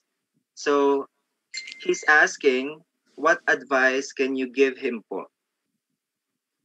Okay. Yep. So, ang ganda naman kasi ng focus ni Mr. Eric Hovillano. Sabi niya, ginagawa niya talaga, parang sinasabi niya na ginagawa niya talaga yung lahat. And then, maayos naman yung mga outputs niya. And then, maganda yung result ng ginagawa niya. Kaya lang may nasa-sacrifice siya. Sabi niya, may adverse effects ito sa kanyang health condition. kung kanina na pag-usapan natin yung about sa being successful in studying, isa doon yung rewarding yourself, 'di ba? So, nabanggit kanina na we can reward ourselves with the rest, and then yung pagpapahinga is isa pa din yun. And I then agree. we can manage our time properly. 'Di ba? Yung number 1 natin is scheduling. So let us not put too much pressure, and then wag po natin masyadong ang mabibigay ko sa yung advice kasi minsan talaga nangyayari yan because in this competitive world na tinatawag natin sa pag-aaral, 'di ba? As a student talaga, nakikita ko yan mostly sa mga estudyante namin na nasa science classes na talagang hindi sila pumapayag na hindi sila nakakapag-submit ng sobrang gandang output. Ganun talaga sila. Talagang to the highest level sila kung magtrabaho. Wherein nasa-sacrifice talaga nila yung mga sarili nila, lalong-lalo na yung health nila. Ito lang po, yung kanina, sabi ni ma'am, clarity of your goals. Dapat alam mo kung bakit ka nag-aaral. Is that for the sake of having good grades or para talaga may matutunan ka? If I am not mistaken, na-share kanina ni Kim na Kim is one of our students na talagang successful student siya na sinasabi niya na hindi lang siya nag-aaral just to be on top. Nag-aaral siya because she wanted to learn. Sana po maging parang kumbaga maisingit natin ito sa focus natin na hindi lang para andun tayo sa pinakataas. Parang may matutunan tayo. Kasi nga, aanhin mo naman yung success mo sa lahat. Aanhin mo yung pagiging number 1 mo kung may nasa-sacrifice ka. Little by little, pwede tayong mag-adjust. Try to comfort ourselves din talaga. Yun nga, reward yourself with the rest. Hindi po masama ang mag-rest. Hindi din po masama yung talagang makuha mo lang or makapag-submit ka ng something na napakaganda or talagang yung nga sinasabi mo na maganda yung outputs mo. Okay lang po yun. Kaya lang, take time, alagaan mo naman yung sarili mo. For sure naman, kapag, kumbaga, naghinay-hinay ka sa mga bagay na yan, you will not just be rewarded in terms of academic, but you are going to be rewarded in terms of your health. So, yun po yung suggestion ko sa'yo. And congratulations for being the best of what you are. Thank you very much, Ma'am Verge, for that advice to Sir Eric.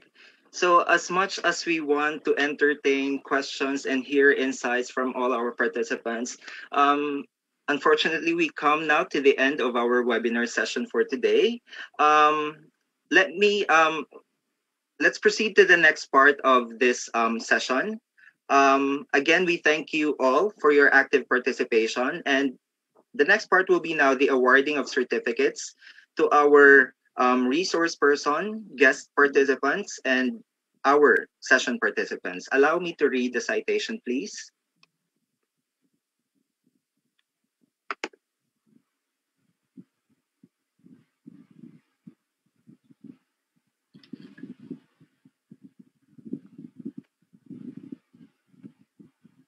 The certificate of commendation for our resource person.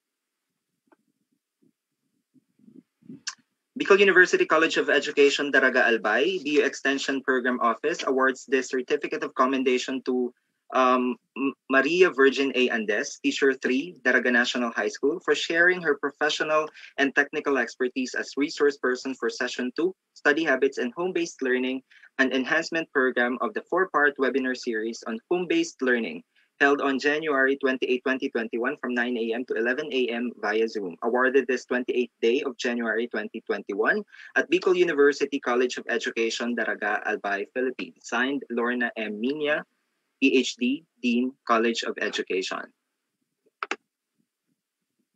Thank you, Ma'am Verge. Thank you. We now proceed to the awarding of the certificates to our invited young professionals. The same certificate is being awarded to Mr. Gerard Martin N.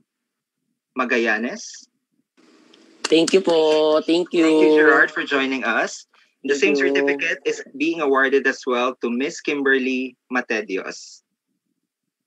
Thank you, Miss po. Kim, for Thank you joining po. us. For our invited parents, the same certificate is being given to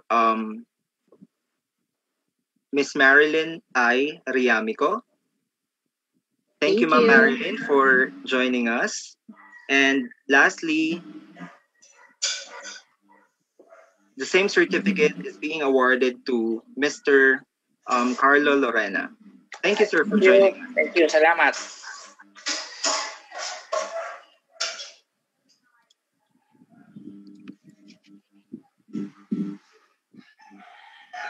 At this point, may I turn you over to Sir Bob, our Extension Coordinator at the Bicol University College of Education. Sir Rafael. Yeah, hello. Good morning to all. At this point, allow me to also award the same certificate of commendation to our moderator, Sir Julius R. Satparam. He is with the Management and Professional Education Department of the college. Thank you, Jules, for Thank you, sir. Accepting our challenge to moderate this very, very wonderful session based on the reactions that I have been monitoring here at my end. So thank you very much. And then I think allow me also to say thank you. I am now starting to send, I think I've sent 5 certificate of participation to our, they should be certificates of participation to our participants. At this point, at this juncture, let me clarify that if you have not received any email from me, either email acknowledging that you have pre-registered, and last night I sent emails individually to remind you of this event this morning. If you have not received any email from me, there is only one reason for that, and that is your email, which you have encoded in the pre-registration, must have been encoded wrongly. There must be some error in the email, or it might be that that email is not anymore active. I have received my email, it bounced back from several of the email addresses. So I suggest, let me share my screen if I may be allowed to do it also, because I need to show what you can do in order to receive your certificate. Please email to me, rbuemia@bicol.u.edu.ph, so that I can send you your certificate of participation. At this point, our certificate doesn't carry yet the accreditation number of the NAIAP, because we are still currently working on being accredited. But maybe in the next session, the 3rd and the 4th, we might be able to include already the accreditation number to our certificate. But for purposes of renewing your licenses, particularly for our teacher participants, we are still accredited by PRC. So you can make use of our certificates, issued certificate, for purposes of the renewal of your PRC licenses. We're very happy of the reception that we received. I was looking last night before I went to bed on the number of pre-registered participants. I think we have around 1,300 registered participants, and we hope that you accomplish the online evaluation. It will be very, very helpful at our end to receive your suggestion particularly, and we would like to look into the possibility of providing another series based on the suggestion, the topics that you would be suggesting in that open-ended item in the evaluation.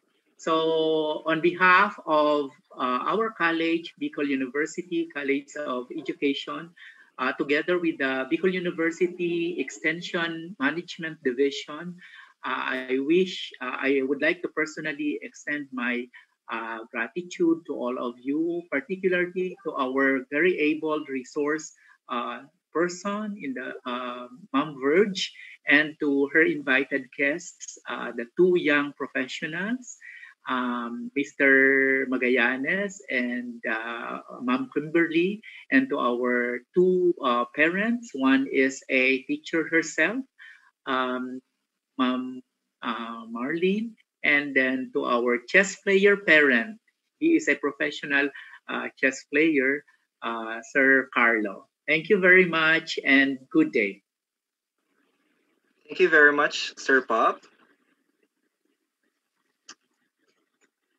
May I remind everyone that we still have two remaining sessions for this webinar series on homeschool team parental involvement in home-based learning. The third session is on helping children on home-based learning, a practical guide for the knowledgeable others. For that, we will be having Professor Richard M. Lorente and Professor Catherine Lourdes P. Torre as resource person and moderator, respectively. This will be happening on February 18, 2021 from 9 to 11 a.m. to be broadcast through the BU Extension Management Division and BU College of Education Facebook pages. You may now pre-register through the link flashed on the screen. The last session in this webinar series is on best practices of parents in home-based learning, happening on March 4, 2021. For that, we will be having Professor Karina R. Altavano as resource person and Professor Maria Sheena A. Haushan as the moderator. This will be broadcast through the BU Extension Management Division and BU College of Education Facebook pages. Also, you may now pre-register through the link flashed on the screen. So I think we come now to the end of our webinar session. As a last reminder, as emphasized by Sir Rafael Buemia a while ago, please accomplish the post-session evaluation through the link provided to you. We look forward to understanding your evaluation of today's webinar so that we can improve our future webinar sessions. Please be reminded that accomplishing the post-session evaluation is a requirement for you to be given a certificate of participation. Please also take note that the link will remain open until 5 p.m. only this afternoon. So again, this has been Julius R. Satparam on behalf of the home-based learning team. We thank you all for attending the second in the four-part webinar series on homeschool team, parental involvement in home-based learning. We hope to see you all again. God bless and bye for now.